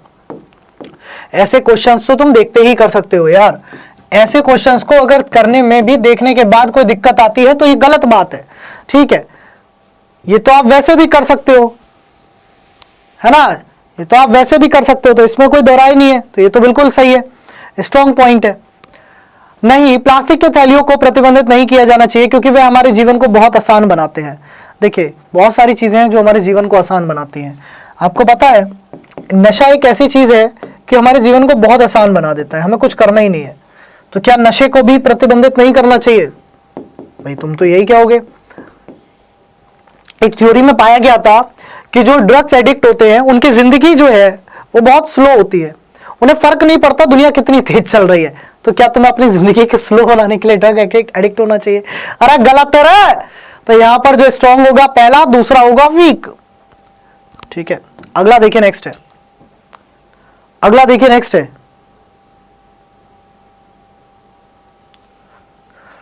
कह रहा है should there be a ban on product advertisement, क्या उत्पाद विज्ञापनों पर प्रतिबंध होना चाहिए?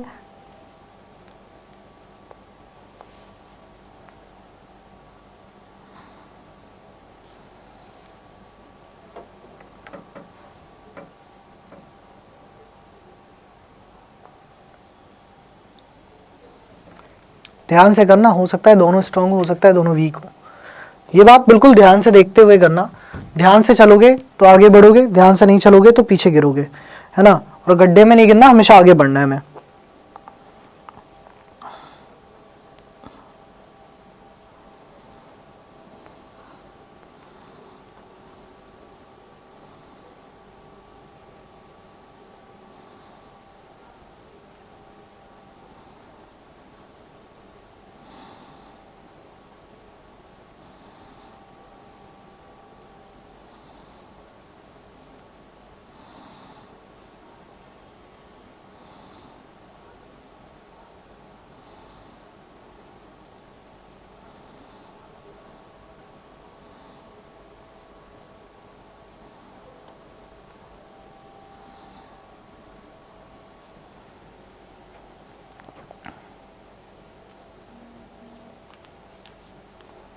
देखो, मैंने कहा था ध्यान से, नहीं, यह विज्ञापन का युग है। जब तक आपका विज्ञापन अन्य प्रतिस्पर्धियों से बेहतर नहीं होगा तब तक उत्पाद नहीं बेचे जा सकते। बिल्कुल, ये एक डेफिनेट स्ट्रॉन्ग पॉइंट है।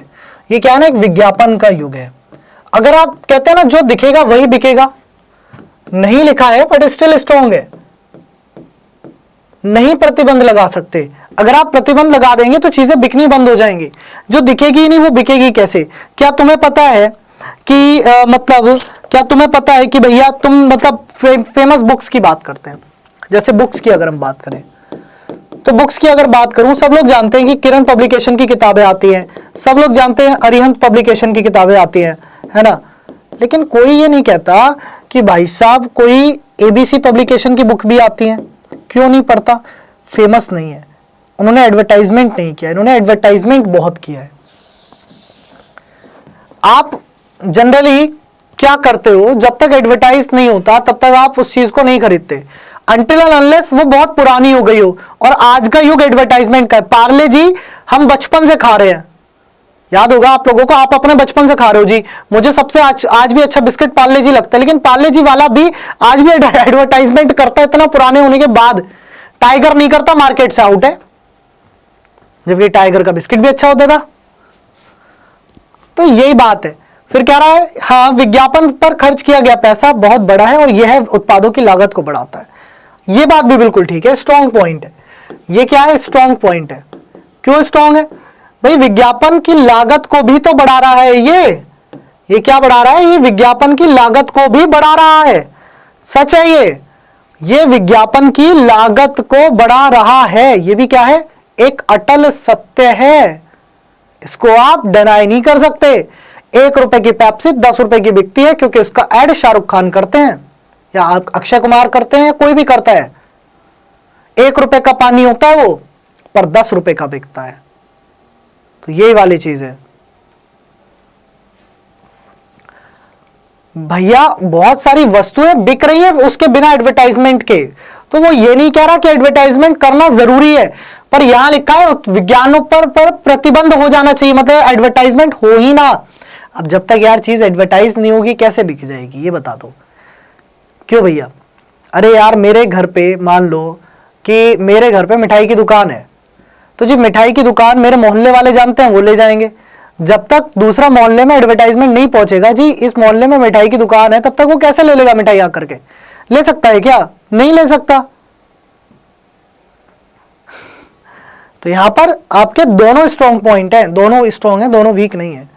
ठीक है, चलिए coming to the next topic. अब आता है अपना अगला टॉपिक जिसे कहते हैं हम अजम्पशन। क्या होता है अजम्पशन? देखो स्टेटमेंट का अर्थ तो वही हो गया कथन, स्टेटमेंट का अर्थ तो वही हो गया कथन, और अजम्पशन का अर्थ क्या हुआ? पूर्व धारणा। सबसे पहले तो मैं इन दोनों में आपको अंतर समझाना चाहूंगा कि स्टेटमेंट में और अजम्पशन में अंतर क्या है। आर्ग्यूमेंट में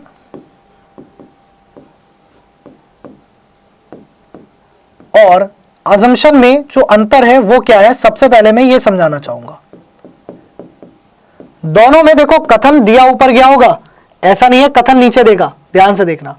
अजम्पशन में भी कथन पहले देगा, कथन ऐसा नहीं है कथन बाद में दे रहा है, कथन पहले ही दे रहा है। लेकिन होता क्या है दोनों में? यहां पर क्या होता है, यहां पर क्या होता है? कथन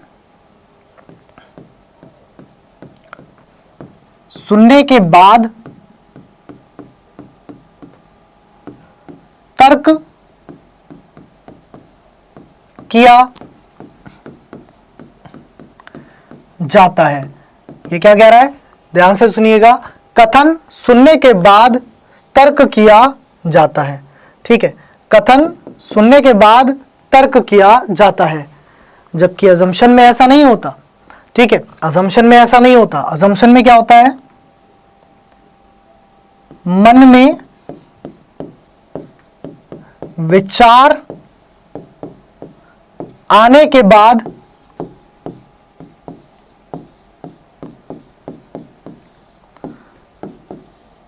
कथन दिया जाता है। समझ रहे हो बात को कि जब मन में विचार आ जाएंगे, दोनों का डिफरेंस समझ में आया कुछ या नहीं आया? एक बार बताओ जरा कमेंट करके, है ना। इतना मैं पानी भर के लाता हूं, जरा कमेंट में बताओ तुम डिफरेंस समझ में आया दोनों का या नहीं आया?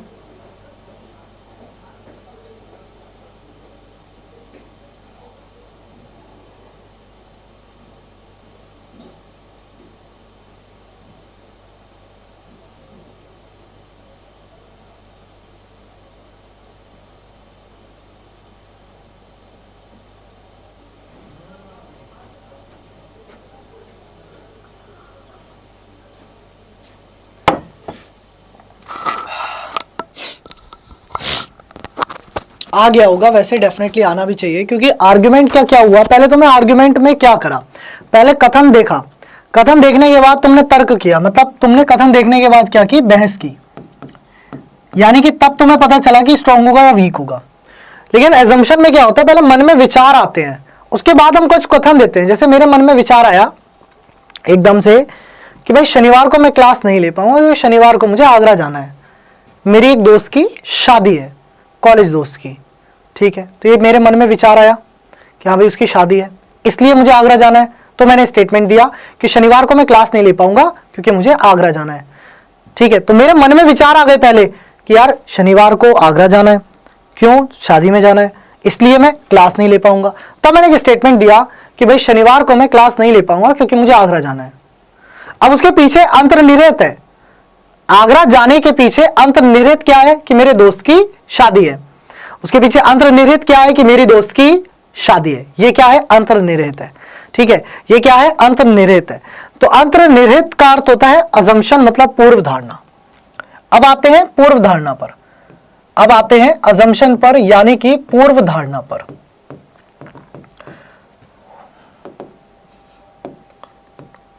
अब आते हैं पूर्व धारणा पर। पूर्व धारणा को दो तरीके से तोड़ा जाता है, पूर्व प्लस धारणा, पूर्व प्लस धारणा। पूर्व का अर्थ होता है पहले, पूर्व का अर्थ क्या होता है पहले, धारणा का अर्थ क्या होता है विचार, यानी कि पुराने। पहले का अर्थ ये भी हो गया पुराने, पुराने प्लस विचार पर आधारित होता है ये। तो यानी कि पहले मन में विचार आएगा, पुराने विचार आएगा। पुराने शब्द का उपयोग सही तरीके पे नहीं हो पाता, इसलिए हटा दो इसको। पहले क्या होगा, मन में विचार आएगा, मन में विचार आएगा। इस विचार को धारण करते हुए मैं क्या दूंगा, कथन दूंगा। मैं क्या दूंगा, कथन दूंगा। यानी कि कथन, ऐसा लगा जी करंट लग गया हो, है ना सर, कोई बात नहीं हो, चल रही है उसको चलने दो, तुम्हें उससे क्या मतलब है। तुम राम मिलन साहब यहां क्लास करने आए हो, वहां क्लास करने आए हो।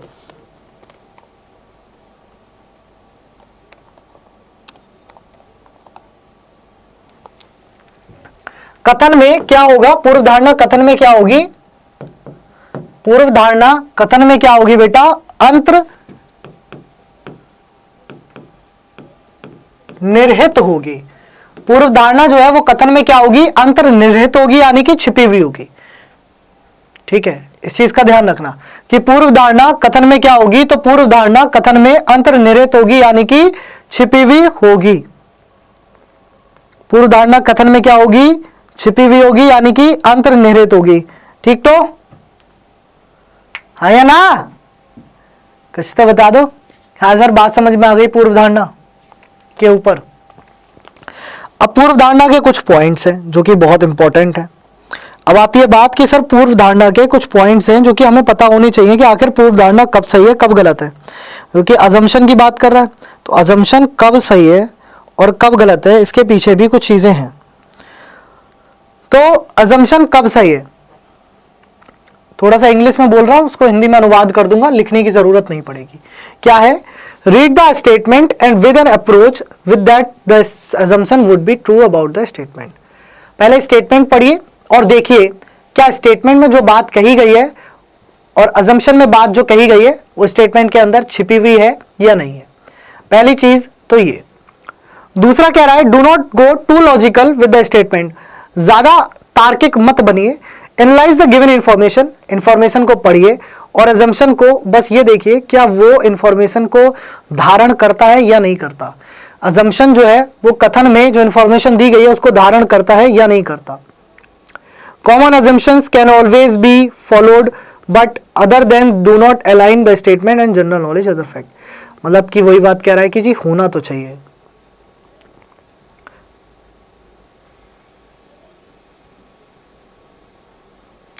अब अजम्पशन में मेरी बात सुनना ध्यान से, चीजें कैसे और बनती हैं। अजम्पशन का अर्थ हो गया पूर्व धारणा, अंतर्निहित होना, पूर्व में आई हुई धारणा है। अब अजम्पशन कब कब सही होता है, अजम्पशन कब कब सही होता है, देखिए कब कब सही होता है।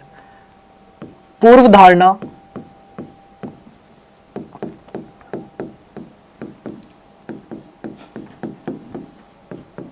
कब कब सही होती है, पूर्व धारणा कब कब सही होती है, इसकी बात वो कर रहा है। किसकी बात कर रहा है कि जी पूर्व धारणा कब कब सही होती है, इसकी बात कर रहा है। सुनिएगा, पूर्व धारणा कब कब सही होती है। पहली चीज कब सही होती है, जब वो बात किसी को सजेशन की हो। आप किसी को सजेशन दोगे तो वो हमेशा सही होगा, आप किसी को नोटिस दोगे तो वो हमेशा सही होगी, आप किसी को ऑर्डर दोगे वो हमेशा सही होगी, आप किसी को वार्निंग दोगे वो हमेशा सही होगी। मतलब कि ए बी को सजेस्ट करता है कि आप पुलकित सर से पढ़िए क्योंकि पुलकित सर अच्छा पढ़ाते हैं, ठीक है, तो आप क्या बोलोगे, यस डेफिनेटली। इसके पीछे अजम्पशन क्या है कि अच्छा पढ़ाते हैं तभी तो आप सजेस्ट करोगे, वरना सजेस्ट क्यों करोगे, है ना, सजेस्ट क्यों करोगे, यही तो बात है। फिर दूसरा कह रहा है नोटिस देना। क्या होता है, कभी कभी नोटिस या वार्निंग लगी होती है, कहां पर, बस और ट्रेन में। बस में या ट्रेन में वार्निंग लगी होती है, क्या लगी होती है कि जनाब ट्रेन से या बस से हाथ बाहर ना जाके अन्यथा आपके साथ दुर्घटना घट सकती है, तो आप उस वार्निंग को फॉलो करते हो, है ना, उस वार्निंग को फॉलो करते हो। आदेश आपको दिया जाए वो भी सही होता है ना, कोई भी, अरे भैया सुनील यदुवंशी प्रयागराज से तुम्हें पढ़ना है या कमेंट करने, बस इतना बता दो, मैं बंद करके बैठ जा रहा हूं, फिर मैं ठहर जाता हूं, भैया सुधील के लिए पढ़ना इंपॉर्टेंट नहीं है तो इनके लिए इनको बंद करा देता हूं। भाई दो ऑप्शन होते हैं, देखो एक ऑप्शन होता है क्लास को बंद करना और एक ऑप्शन होता है सामने वाले को बंद कर देना जो बोल रहा हो।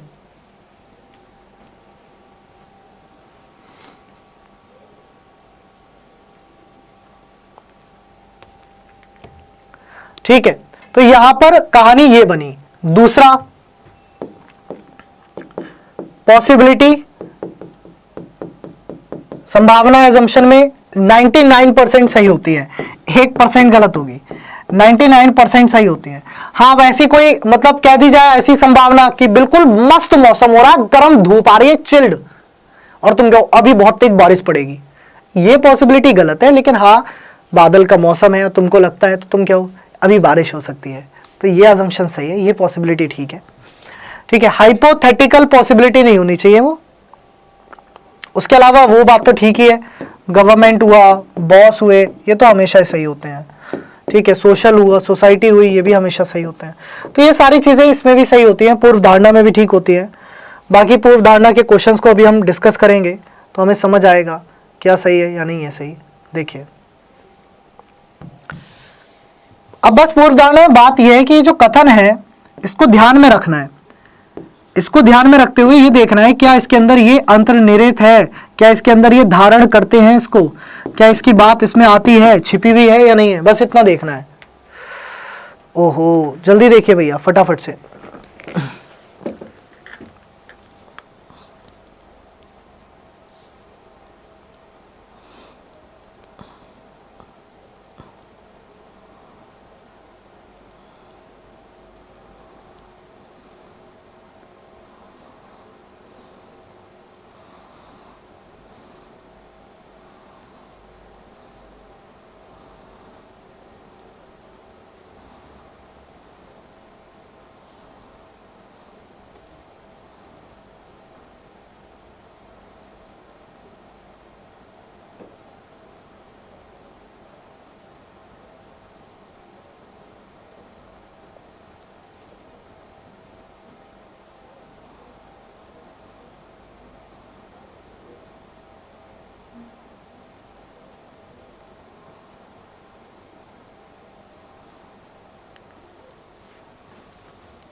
केवल दूसरा अजम्पशन देखिए, स्टेटमेंट है a house is required on rent and advertisement. एक घर किराए पर आवश्यक है, मतलब भैया एक घर चाहिए किराए पर, विज्ञापन में दिया गया। Houses are usually available on rent, मकान आमतौर पर किराए पर उपलब्ध होते हैं। देखिए अगर मकान उपलब्ध होते हैं तभी तो हम एडवर्टाइजमेंट दे रहे हैं, अगर उपलब्ध होते ही नहीं है तो हमें एडवर्टाइजमेंट देने की आवश्यकता क्या है भाई बताओ। क्यों भाई, अगर मकान मिलते ही नहीं होते तो क्यों मैं एडवर्टाइजमेंट देता, एडवर्टाइजमेंट क्यों दे रहा हूं मैं, क्योंकि मकान मिल जाते हैं, यूजुअली अवेलेबल होते हैं, लोग विज्ञापन को पढ़ेंगे और उसका जवाब देंगे।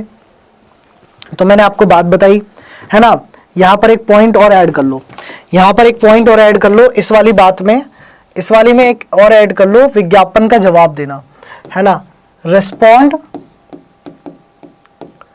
टू नोटिस और एडवर्टाइजमेंट। लोग जो है इसका जवाब देते हैं, ये बात बिल्कुल सच है। कैसे देते हैं, मतलब कि जैसे मान लो आपने शादी का इस्तेहार निकाला अखबार में तो भी आपके पास कॉल आती है, आपने नौकरी का इस्तेहार निकाला अखबार में तब भी आपके पास कॉल आती है, आपने मकान का इस्तेहार निकाला अखबार में तब भी आपके पास कॉल आती है। यानी कि दोनों ही पूर्व धारणा इसमें सही हैं। दोनों क्या है, दोनों क्या है, दोनों ही आपकी अंतर्निहित हैं। दोनों कैसी हैं, दोनों ही आपकी अंतर्निहित हैं। ठीक है, दोनों कैसी हैं, दोनों आपकी अंतर्निहित हैं। ठीक है, अगला देखिए नेक्स्ट है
दोनों स्ट्रांग है। देखो कह रहा है is Maruti car twice as fuel efficient as ordinary car, क्या मारुति कार सामान्य कार की तुलना में दोगुना ईंधन कुशल है?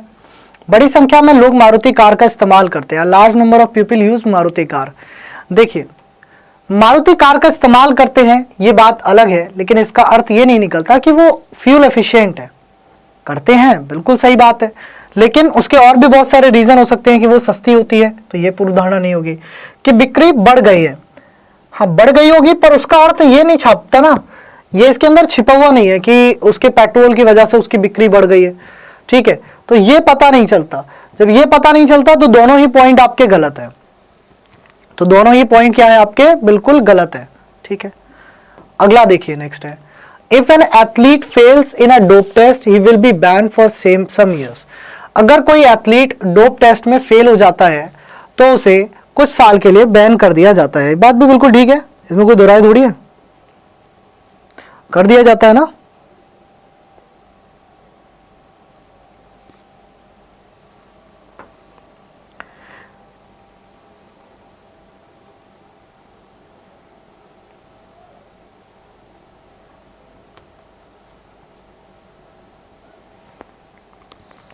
एथलीट पर प्रतिबंध लगाया जा सकता है, बिल्कुल छिपी हुई है इसके बाद ही will be ban for years, उस पर प्रतिबंध लगाया जा सकता है, बिल्कुल सही बात है, इसमें कोई दोहराई नहीं है कि नहीं लगाया जा सकता। भाई ऊपर दिया गया है, ऊपर बताया ही गया है कि यार लगाया जा सकता है, ही विल बी बैन। ठीक है, उसे कुछ साल के लिए प्रतिबंध कर दिया जाएगा। यह पता लगाना संभव है कि एथलीट ने प्रतिबंधित पेय या पूरक का सेवन किया है या नहीं। हाँ अब एक बात बताओ, ये भी सही बात है, अगर ये संभव ही नहीं होगा, मेरी बात सुनो, अगर ये पॉसिबल ही नहीं है कि उसने क्या पिया है तो आप उस पर बैन कैसे लगा सकते हो? आप कैसे पता करोगे कि उसने अल्कोहलिक मटेरियल पिया है? भाई संभव होगा तभी तो पता लगा सकते हो कि हाँ जी इसको बैन करा जाए। बैन कैसे करोगे मुझे ये बता दो। प्रियंका कह रहे हो दोनों फॉलो कर रहे हैं, बिल्कुल ठीक है। हिना कौसर कह रही है केवल सेकंड, पहला गलत कह रहे हो। पहली बात तो पहला गलत कैसे है, प्रतिबंध तो लगाया जाएगा ना। बैन का अर्थ क्या होता है, प्रतिबंधित करना, तो वो तो किया जाएगा। बात आती है दूसरे पे कि जनाब इट इज पॉसिबल कि ये ज्ञात किया जा सकता है क्या उसने क्या पी रखा है, क्या खाया है? बिल्कुल किया जा सकता है। अगर नहीं किया जा सकता होता तो ये सही नहीं होता, तो यानी कि डेफिनेटली वो किया जा सकता है भैया। तो दूसरा वाला भी आपका सही होगा, पहला भी सही दूसरा भी सही। अगला देखिए नेक्स्ट है, अगला देखिए नेक्स्ट क्वेश्चन है, बनाइए। Please do not lean out of the running बस, a notice in a tourist bus. कृपया चलती बस से बाहर ना जाके एक पर्यटक बस में सूचना। ये तो बड़ी प्यारी सी सूचना है। कभी मम्मी के साथ बस में गए हो? मैं गया हूँ, बहुत बार गया हूँ। तो अक्सर क्या होता था, मेरी जो छोटी बहन है वो थोड़ी शरारती है, ठीक है, तो खैर अब तो शादी हो गई, तो वो शरारती है। तो वो क्या, जैसे वो उसने वही हाथ बाहर को निकाला, पट मम्मी ने दिया एकदम से हाथ अंदर कर। मेरे साथ नसीब में लकीली मैं ये इस बात में लकी हूँ कि मैं कभी पिटा नहीं मम्मी से, ठीक है, क्योंकि मैंने कभी ऐसी हरकतें नहीं करी। पापा से पिटा था एक बार बस जिंदगी में, आज तक मैं केवल 2 बार पिटा हूँ, एक बार पापा से और एक बार चाचा से। और पूरे स्कूल में, पूरे कॉलेज टाइम में आज तक मैं केवल एक बार पिटा हूँ, 10th क्लास में मेरे फिजिक्स के टीचर से, नहीं तो मैं आज तक पिटा ही नहीं। जबकि हमारे ज़माने में तो पिटाइयाँ ज़्यादा होती थी, हमारे ज़माने में चलते चलते टीचर पट्टे लगाते हुए चला जाता था, हम फिर भी बचे रहते। डोप टेस्ट क्या होता है? डोप टेस्ट होता है, देखो एग्जैक्टली तो भाई मैं भी मतलब मुझे सर्च करना पड़ेगा एग्जैक्टली वाला, अगर वर्ड्स की बात करोगे। डोप टेस्ट में क्या होता है, मतलब आपने जैसे कोई अल्कोहल पी रखा है ना, आपने कोई अल्कोहल ले रखा है या आपने कोई ऐसी दवाई पी रखी है जो कि उस गेम के लिए हानिकारक है, गलत है ना, मतलब कि परफॉर्मेंस को बढ़ाने के लिए, परफॉर्मेंस एनहांस ड्रग्स। जैसे ज्यादातर क्या होता है, आपने देखा होगा, आपने सुना होगा क्या होता है डोप परीक्षण। आपने कई बार सुना होगा कि मैंने रेस मारने के लिए ना इंजेक्शन लगवा लिया था, ऐसा सुना होगा। बहुत सारे वो कहते हैं, जो कांस्टेबल सेलेक्टेड स्टूडेंट होते हैं वो कई बार कहते हैं सर हम गोली खा के गए थे। वो गोली क्या है, पावर को एनहांस कर देती है ताकि तुम दौड़ सको। लेकिन वही अगर तुम्हारा डोप टेस्ट हो जाए तो तुम फेल पाएगा, तो तुम पे प्रतिबंध लगेगा, जेल जाओगे अलग। ये होता है डोप टेस्ट। इसको एक काइंड ऑफ ऐसे समझ सकते हो, कार चलाते हो, मोटरसाइकिल चलाते हो, नहीं भी चलाते होगे तो देखा होगा सड़क पे जो पुलिस वाले होते हैं वो कहते हैं इसमें फूंक मारो, फूंक मार के वो क्या चेक करवाते हैं, वो चेक करवाते हैं तुमने दारू वारू तो नहीं पी रखी है गाड़ी चलाने से पहले।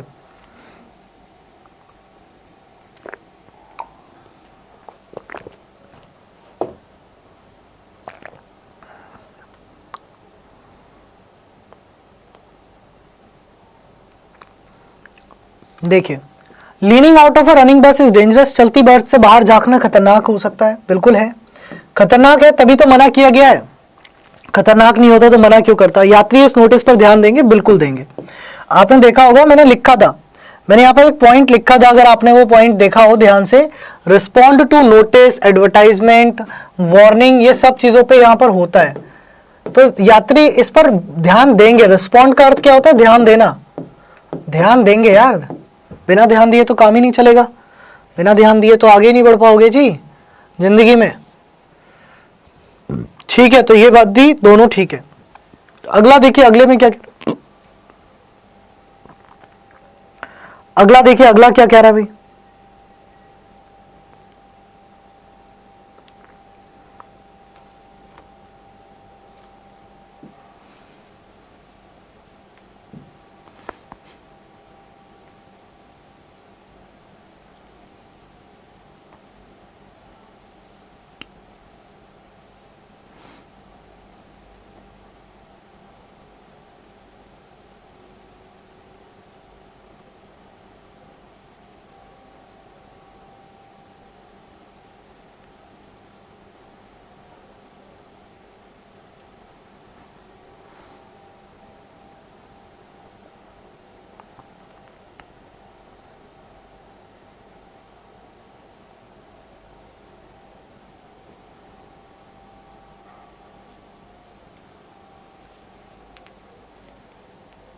हाँ, संभावना के केस में भी करेक्ट होगा, मैंने लिखा था पॉसिबिलिटी ठीक होती है अजम्पशन में, ऐसा नहीं है कि अजम्पशन में पॉसिबिलिटी गलत होती है।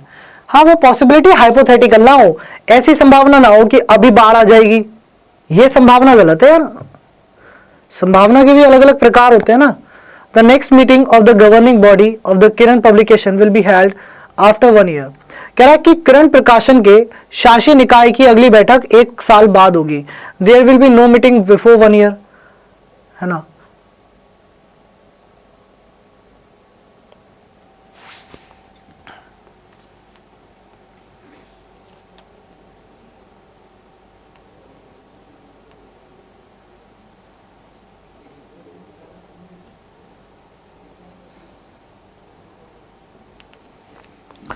देखिए, पहला वाला अगर आप धारणा कह रहे हैं ठीक है, तो आप गलत कह रहे हैं, ये होगा गलत, क्योंकि यहां पर बोला गया द गवर्निंग बॉडी की, शासकीय, किसकी बात कर रहा है? शासीय निकाय की, जो उसकी गवर्निंग बॉडी है उसकी बात कर रहा है, यानी कि जो उसके मेंबर ऑफ डायरेक्टर्स हैं, बोर्ड डायरेक्टर्स हैं, उसकी बात कर रहा है।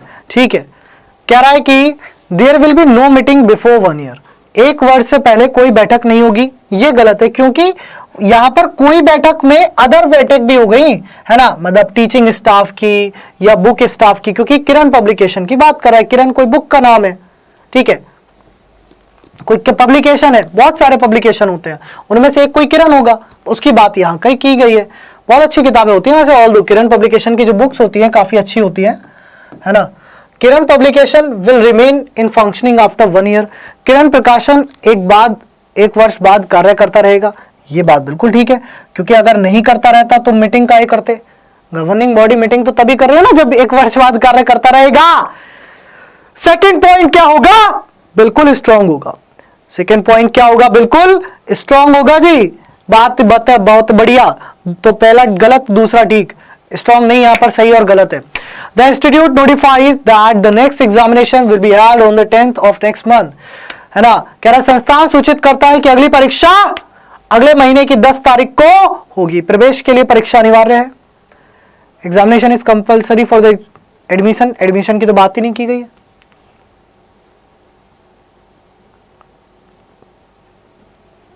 क्या एडमिशन की बात कर रहा है वो? क्या वो ये कह रहा है कि एडमिशन के लिए वो परीक्षा होगी 10 तारीख को? अरे 10 तारीख की परीक्षा की बात की गई है, तो 10 तारीख को जो परीक्षा है उसमें ये तो नहीं बताया गया ना एडमिशन वाली बात।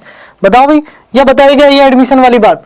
मुझे तो नहीं लगता एडमिशन वाली बात बताई गई है ना। तो प्रवेश के लिए परीक्षा अनिवार्य है, अनिवार्य है, इस बारे में नहीं पता, गलत है। The institute will remain close for the next month, संस्थान अगले माह तक बंद रहेगा। यार बंद रहेगा इसके बारे में कब बताया गया? अरे दोनों ही गलत है, यहां पर दोनों ही गलत है, दोनों अंतर्निहित नहीं है, दोनों अंतर्निहित नहीं है, यानी कि बोथ आर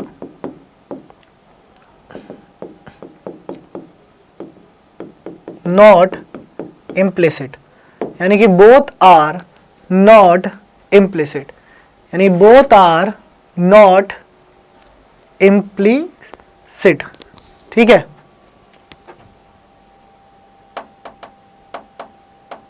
बहुत बढ़िया।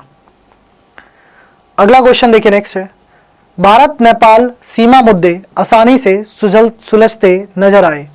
Nepal India Nepal border issues appear to be solved easily. The two countries cannot resolve border issues permanently. दोनों देश सीमा मुद्दों को स्थायी रूप से हल नहीं कर सकते। कह रहा दोनों देश सीमा मुद्दों को स्थायी रूप से हल नहीं कर सकते, है ना। The two countries cannot resolve border issues permanently.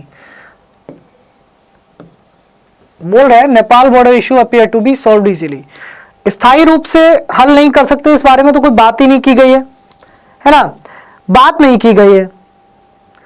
अगर बात की गई होती तो बात करते, स्थायी रूप से तो मुद्दों की बात ही नहीं है, और वैसे भी लिखा गया सॉल्व्ड इजीली। अगर स्टेटमेंट पढ़ोगे तो कर सकते हो, स्टेटमेंट के अनुसार तो आप कर सकते हो, वो ये नहीं कह रहा नहीं कर सकते, तो ये तो आपकी बात ही गलत हो गई, पहला गलत है। दोनों देशों के बीच सीमा पर शांति हो सकती है, the two countries can have the border peace. हाँ बोल रहा है, ये भी कह रहा है, क्या कह रहा है कि मतलब issue appear to be solved easily, जब इजीली किए जा सकते हैं तो यानी कि शांति बन सकती है, तो सेकंड वाला सही होगा, है ना। दूसरा अंतर्निहित है, सेकंड इज इम्प्लिसिट। सेकंड क्या है? सेकंड है इम्प्लिसिट, यानी कि दूसरा क्या है? दूसरा जो है वो अंतर्निहित है, दूसरा अंतर्निहित है। अगला देखिए, नेक्स्ट है,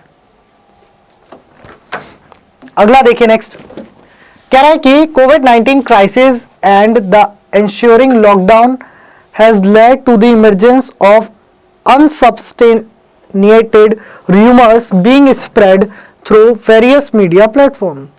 कोविड-19 संकट और आगामी लॉकडाउन ने विभिन्न मीडिया प्लेटफॉर्मों के माध्यम से फैलाई जा रही निराधार अफवाहों को जन्म दिया है।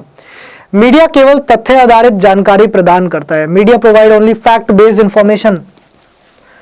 पता है, एक शब्द यूज करना चाहूंगा इसके लिए, ऑल्दो ये शब्द बिल्कुल भी सामाजिक नहीं है, घंटा नहीं प्रदान करता मीडिया। ठीक है, आज के टाइम पे जो हमारा मीडिया है, आज के टाइम पे जो हमारा ये मीडिया जो काम रह गया ना, इसको बस काम रह गया चापलूसी करना। मान लो 10 चैनल है मीडिया के, उनमें से 4 खरीद रखे हैं एक पार्टी ने, 6 खरीद रखे हैं एक पार्टी ने, ये एक की बड़ाई करेंगे और ये दूसरे की बड़ाई करेंगे, ये इसकी बुराई करेंगे, ये इसकी बुराई करेंगे, बस एक भी सही इंफॉर्मेशन नहीं पहुंचा पा रहा आज के टाइम में। अगर हम बात करें मीडिया की, जी सही में बहुत दिक्कत है भाई मीडिया से। Media provide only fact based information. Media केवल तथ्य आधारित जानकारी प्रदान करता है, बिल्कुल भी नहीं करता, घंटा नहीं करता। ऊपर बोला भी गया है, माध्यम से फैलाई जा रही निराधार अफवाहें। निराधार अफवाहें यानी कि उसका फैक्ट तो चेक ही नहीं किया, र्यूमर्स है। निराधार अफवाहें यानी कि उसका फैक्ट तो चेक ही नहीं किया। लॉकडाउन कोविड-19 को रोकने के लिए प्रमुख कदमों में से एक था।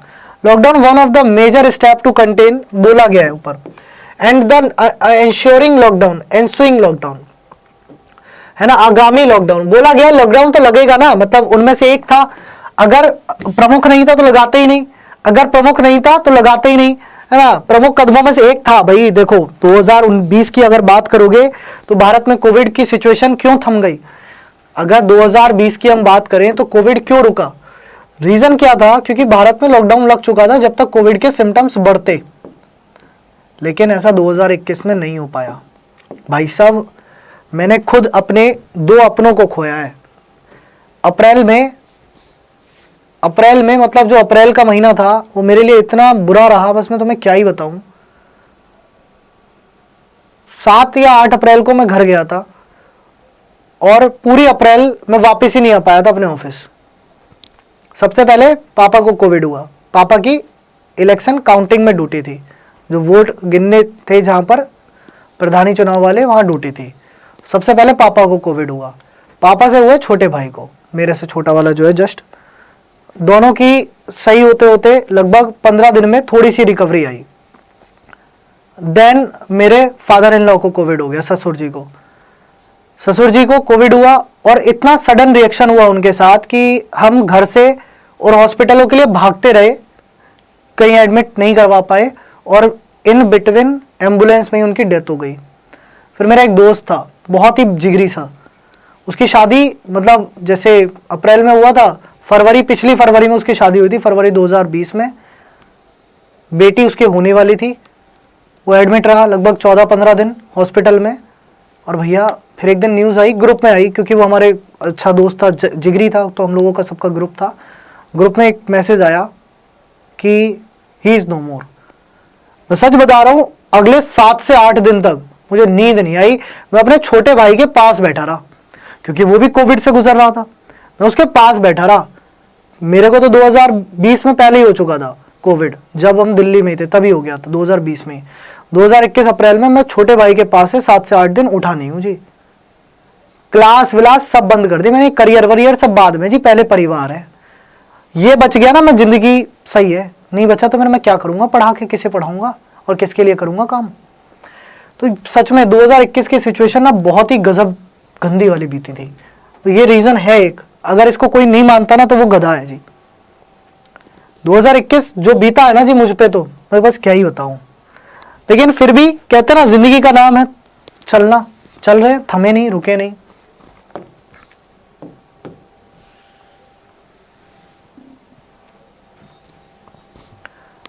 मतलब सच बता रहा हूं, 2021 ऐसा सा बीता कि जो रूह कांप जाती है। कभी कभी अप्रैल का महीना याद करता हूं, सिर्फ अप्रैल का, मई का भी नहीं, सिर्फ अप्रैल का महीना ऐसा सा बीता था। इतने हादसे जिंदगी में आज तक देखे नहीं थे। अपने आप को जब कोविड हुआ था ना, तो इतना डर नहीं था, खुद को हुआ था, तब तक शादी वादी भी नहीं हुई थी, तो कोई ऐसा डर नहीं था यार मन में कि चल हो गया, बच जाएंगे, नहीं बचेंगे तो कोई बात नहीं।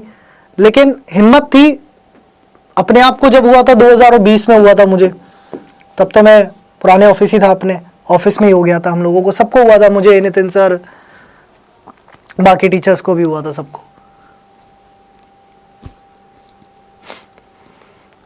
आजकल सभी डिपार्टमेंटल स्टोर्स में सामानों की चोरी पर अंकुश लगाने के लिए सर्विलांस वीडियो मॉनिटरिंग कैमरे लगाए जाते हैं। Nowadays all departmental stores do have surveillance video monitoring cameras, CCTV cameras, उसकी बात कर रहा है। ठीक है, कहा गया है प्रियंका, देखो स्टेटमेंट में कहा नहीं जाता, यही तो इसके अंदर क्या है, अंतर्निहित है, यही तो इसके अंदर अंतर्निहित है, अंतर्निहित की बात कर रहा है। देखो, संकट और आगामी लॉकडाउन ने विभिन्न मीडिया प्लेटफॉर्मों पर, मतलब लॉकडाउन तो लग चुका था ना स्टेटमेंट में, तो वो प्रमुख कदम था। कोविड-19 में लॉकडाउन लग चुका था और वो प्रमुख कदम था, ऊपर बताया गया है। ध्यान से देखो, ध्यान से देखना ही तो जरूरी है। ये छोटा छोटा से पॉइंट ही तो हैं जो गलत कर देते हैं, क्योंकि वो इंप्लीमेंट कर दिया गया था। अगर वो आगामी कदम, मतलब एक महत्वपूर्ण कदम नहीं होता तो इंप्लीमेंट ही क्यों करते। हाँ जितेंद्र, बिल्कुल।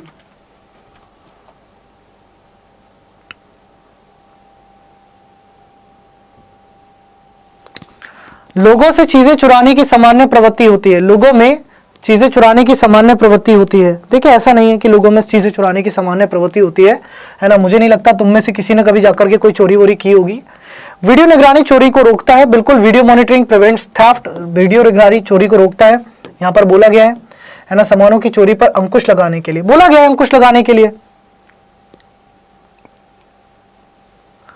बोला गया है, अंकुश लगाने के लिए। तो सेकंड क्या होगा, ठीक होगा। अगला क्वेश्चन देखिए, नेक्स्ट है आपकी स्क्रीन पर। खुशबू सागर, बिल्कुल ऐसे ही हुआ था। और ऐसा मतलब अप्रैल 2021 में ना, मतलब न्यूज आती थी, न्यूज क्या, किसी का फोन आता था ना भाई साहब, फोन पे डर सा लगता था एक अंदर से उठाने में यार, डर सा लगता था फोन उठाने में कि यार कहीं कुछ हो ना जाए, किसी को कुछ हो तो नहीं गया, क्यों फोन कर रहा है ये, क्या सब सही है, ऐसा सा फील हो गया था। मतलब बिल्कुल ऐसा सीन सा बन गया था सच में।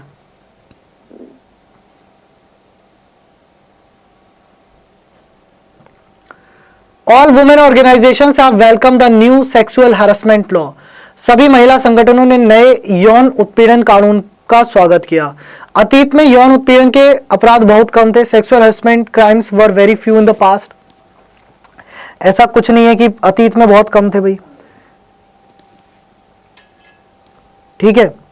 ऐसा कुछ नहीं है कि अतीत में बहुत कम थे और अब ज्यादा हैं। पहले भी बहुत होते थे, अभी भी बहुत होते हैं, है ना।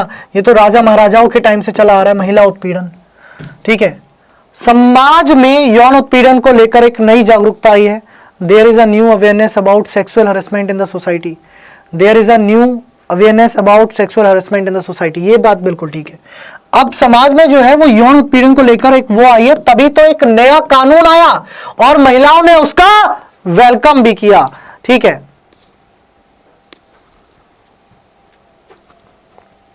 बात पूरी मत सुनो आसिफ, कुछ चीजें ना कभी कभी अधूरी सुनना अच्छी होती हैं, ज्यादा बढ़िया होती हैं भाई। अगला क्वेश्चन देखिए, 11th क्वेश्चन है। एक और कोविड-19 से संबंधित प्रश्न है। देखो, एक और कोविड-19 से संबंधित प्रश्न है।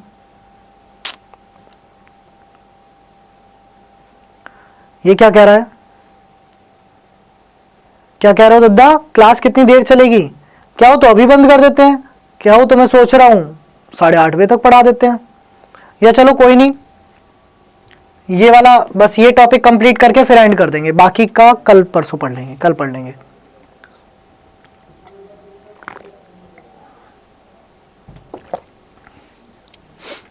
कह रहा था कोविड-19 pandemic is reaching a peak and the economy of the world is suffering a lot because of it.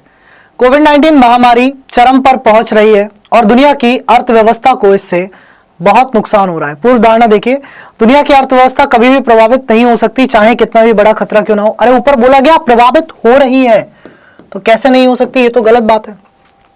कुछ महामारियां दुनिया की अर्थव्यवस्था को तबाह करने में सक्षम है। Some pandemics are capable of destroying the world's economy. ऊपर बोला जा रहा है भैया कि कर दिया, नुकसान हो रहा है, इससे बहुत नुकसान हो रहा है। क्या कह रहा है? इससे बहुत नुकसान हो रहा है। दूसरा वाला क्या हो गया? बिल्कुल सही हो गया। पहला वाला क्या हो गया? गलत हो गया। पहला वाला क्या हो गया? बिल्कुल गलत हो गया। दूसरा वाला क्या हो गया? बिल्कुल सही हो गया, ठीक है। हाँ बिल्कुल, सेकेंड वन इज करेक्ट। अगला देखिए, नेक्स्ट है, let us increase the taxes to cover the deficit. घाटे को कवर करने के लिए करों में वृद्धि करनी पड़ेगी। असम्पशन देखिए, the present taxes are very low. वर्तमान कर बहुत कम है, बजट में घाटा वांछनीय नहीं है। Deficit is not desirable, deficit can not be met without increasing the tax. ध्यान से देखना।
भैया मेरे पास खुद ही नहीं है रीजनिंग के पूरे नोट्स, तो मैं कहाँ से फोटोकॉपी करवा दूंगा? मैं कौन सा नोट्स बना के पढ़ाता हूँ भाई? तो मैं पढ़ा रहा हूँ, तुम इसी से नोट्स बना लो। चलने में 3 क्वेश्चन और। भाई देखो, एक सिंपल सी बात समझो यार क्वेश्चन में, अगर वर्तमान कर कम होंगे तभी तो इन्हें बढ़ाने की जरूरत पड़ रही है, तो ये बात तो बिल्कुल ठीक है। अगर वर्तमान कर ज्यादा होते तो क्यों बढ़ाते? मतलब टैक्सेस कम है तभी तो बढ़ाने की जरूरत पड़ रही है। बजट में घाटा वांछनीय नहीं है, भैया बढ़ाने पड़ रहे हैं क्योंकि हमें बजट बराबर करना पड़ेगा, वांछनीय नहीं है इसलिए सही है। बिना टैक्स बढ़ाए घाटे की पूर्ति नहीं की जा सकती, ये गलत है। क्यों गलत है? क्योंकि टैक्स के अलावा और भी तरीके होते हैं। तो घाटे को कवर करने के लिए करों में वृद्धि करनी पड़ेगी, है ना, पड़ेगी, लिखा नहीं है, करनी ही है, और भी चीजें हो सकती है। तो पहला और दूसरा सही है, तीसरा गलत है। ठीक है, अगला देखते हैं, नेक्स्ट है installing a soft drink vending machine on a school campus is a bad idea, a parent speaking in parent teacher meeting. School परिसर में शीतल पेय वेंडिंग मशीन लगाना एक बुरा विचार है। मतलब सॉफ्ट ड्रिंक क्या होता है, जैसे कोल्ड ड्रिंक को कहते हैं सॉफ्ट ड्रिंक, कोल्ड ड्रिंक को ही कहते हैं ना सॉफ्ट ड्रिंक, जैसे कोका कोला यार तुम्हारी, ठीक है, ये क्या हो गई, सॉफ्ट ड्रिंक हो गई। इसका स्कूल में लगाना अभिभावक कह रहे हैं गलत है, नहीं लगाने चाहिए, बिल्कुल सही बात है, बच्चों पर हानिकारक इफेक्ट डालता है। माता पिता का मानना है कि एक वेंडिंग मशीन शीतल पेय की छात्र खपत को बढ़ाएगी। The parent believes that a vending machine will increase student consumption of soft drinks. बिल्कुल, इंग्लिश हिंदी में थोड़ी सी इसकी गड़बड़ी है, हिंदी इसकी काट देता हूं, इंग्लिश से समझाता हूं। इनका कहना क्या है, इनके माता पिता का मानना है, इनके माता पिता का मानना क्या है, इनके माता पिता का मानना है कि अगर स्कूल में कोल्ड ड्रिंक की वो लगेगी मतलब मशीन लग जाएगी तो बच्चे ज्यादा कोल्ड ड्रिंक को पिएंगे। अभी तक स्कूल में नहीं होती है, डेफिनेटली नहीं होती भाई, हमारे स्कूल में तो नहीं हुआ करती थी, पर यहां पर दिया गया है तो ये बात सही है। कह रहा there is no other way in which students can buy a soft drink when they are in the campus, है ना, कोई अन्य तरीका नहीं है जिससे छात्र परिसर में शीतल पेय खरीद सके। एक बात बताओ, एक जो परिसर होता है, एक जो कॉलेज होता है, क्या उसमें छात्र कुछ भी खरीद सकता है, मतलब जो उसका मन करे?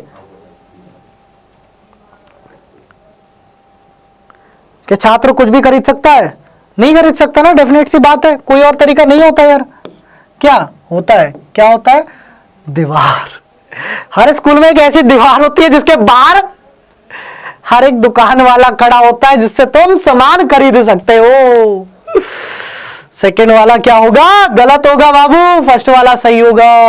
अगला देखो, call S at this number if you notice the driver of this vehicle driving rashly, a sticker on the back of a school bus.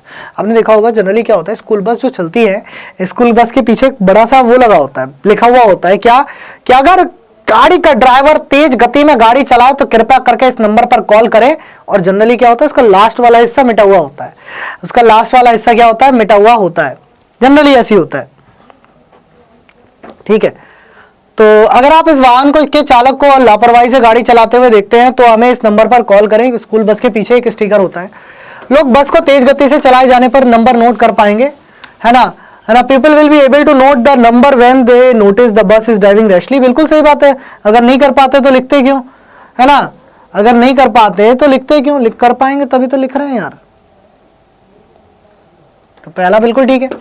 अधिकारियों का मानना है कि कुछ लोग बस को जल्दबाजी में चलाए जा रहे नंबर को नोट करने और कॉल करने की परेशानी उठाएंगे, है ना। The authorities believe that some people will take the trouble of noting down the number and making a call. बिल्कुल कर पाएंगे भैया, बिल्कुल उठाएंगे, है ना। मैंने बोला था कि नोटिस इज क्या कहते हैं, नोटिस पर ध्यान दिया जाता है, वार्निंग्स पर ध्यान दिया जाता है। अरे बच्चे मर ना जाए जी, एक्सीडेंट ना हो जाए, इसलिए फायदा उठाएंगे, लोग उठाएंगे, इस चीज को ध्यान देंगे यार। ठीक है, तो दोनों सही है यहाँ पर। अच्छा एक बात बताओ, जो पहला वाला गलत कह रहे हैं, अगर बस तेज गति में चल रही है और आप नंबर नोट ही नहीं कर पाओगे तो उसने लिखा क्यों है, उसने लिखा ही तो ये है, यदि बस तेज गति में पाई जाती है तो आप नंबर नोट करके कॉल करें। और तो यही तो कह रहा है कि लोग बस को तेज गति से चलाए जाने पर नंबर नोट कर पाएंगे, डेफिनेटली कर पाएंगे यार। नहीं कर पाते तो क्यों लिखता वो ये बात, समझो ना भावनाओं को, उसकी फीलिंग्स को। लास्ट बट नॉट लीस्ट, ये आपके लिए होमवर्क है। राज्य सरकार द्वारा लॉटरी के माध्यम से जुआ खेलने पर तत्काल प्रभाव से प्रतिबंध लगा दिया गया है ना। Gambling through the lotteries is banned by the government with immediate effect. This may save innocent citizens from getting cheated of their hard earn money. या निर्दोष नागरिकों को उनकी गाड़ी कमाई की ठगी से बचा सकता है। गाड़ी नहीं, मेहनत की कमाई यार, हार्ड अर्न मनी। वहां पर हिंदी में शब्द कुछ और हो गया, इसलिए ये हो गया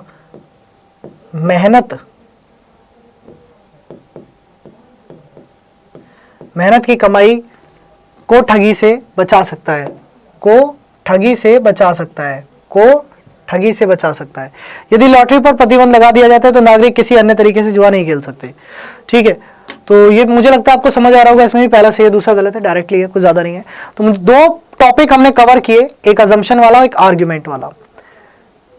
कल हम अगले कुछ एक टॉपिक कवर करेंगे कोशिश करेंगे एक टॉपिक तो कवर हो ही जाए, दो तो नहीं हो पाएंगे 1 घंटे की क्लास में, डेफिनेटली है, ठीक है, 1 घंटे के टॉपिक होते ही है, डेफिनेटली बात है यार, लेकिन कोशिश करेंगे कल भी एक टॉपिक को कवर करने की और परसों एक टॉपिक को कवर करने की। टाइम मिलेगा तो एक्स्ट्रा क्लास कर लेंगे और चीज़ों को पढ़ाई पे बेहतरीन कर लेंगे, ठीक है। वैसे मुझे लगता है ग्रुप डी का पेपर भी पोस्टपोन हो गया, तो इतनी आफत भी नहीं है, जल्दी भी नहीं है, अब तो आराम से पढ़ते रहो। पहले तो ये था कि ग्रुप डी का एनटीपीसी सीबीटी 2 13-14 तारीख में पेपर है, जल्दी जल्दी कराना है, कोई बात नहीं, अब तो आराम से हम पढ़ सकते हैं, उसमें कोई ऐसी दिक्कत की बात नहीं है।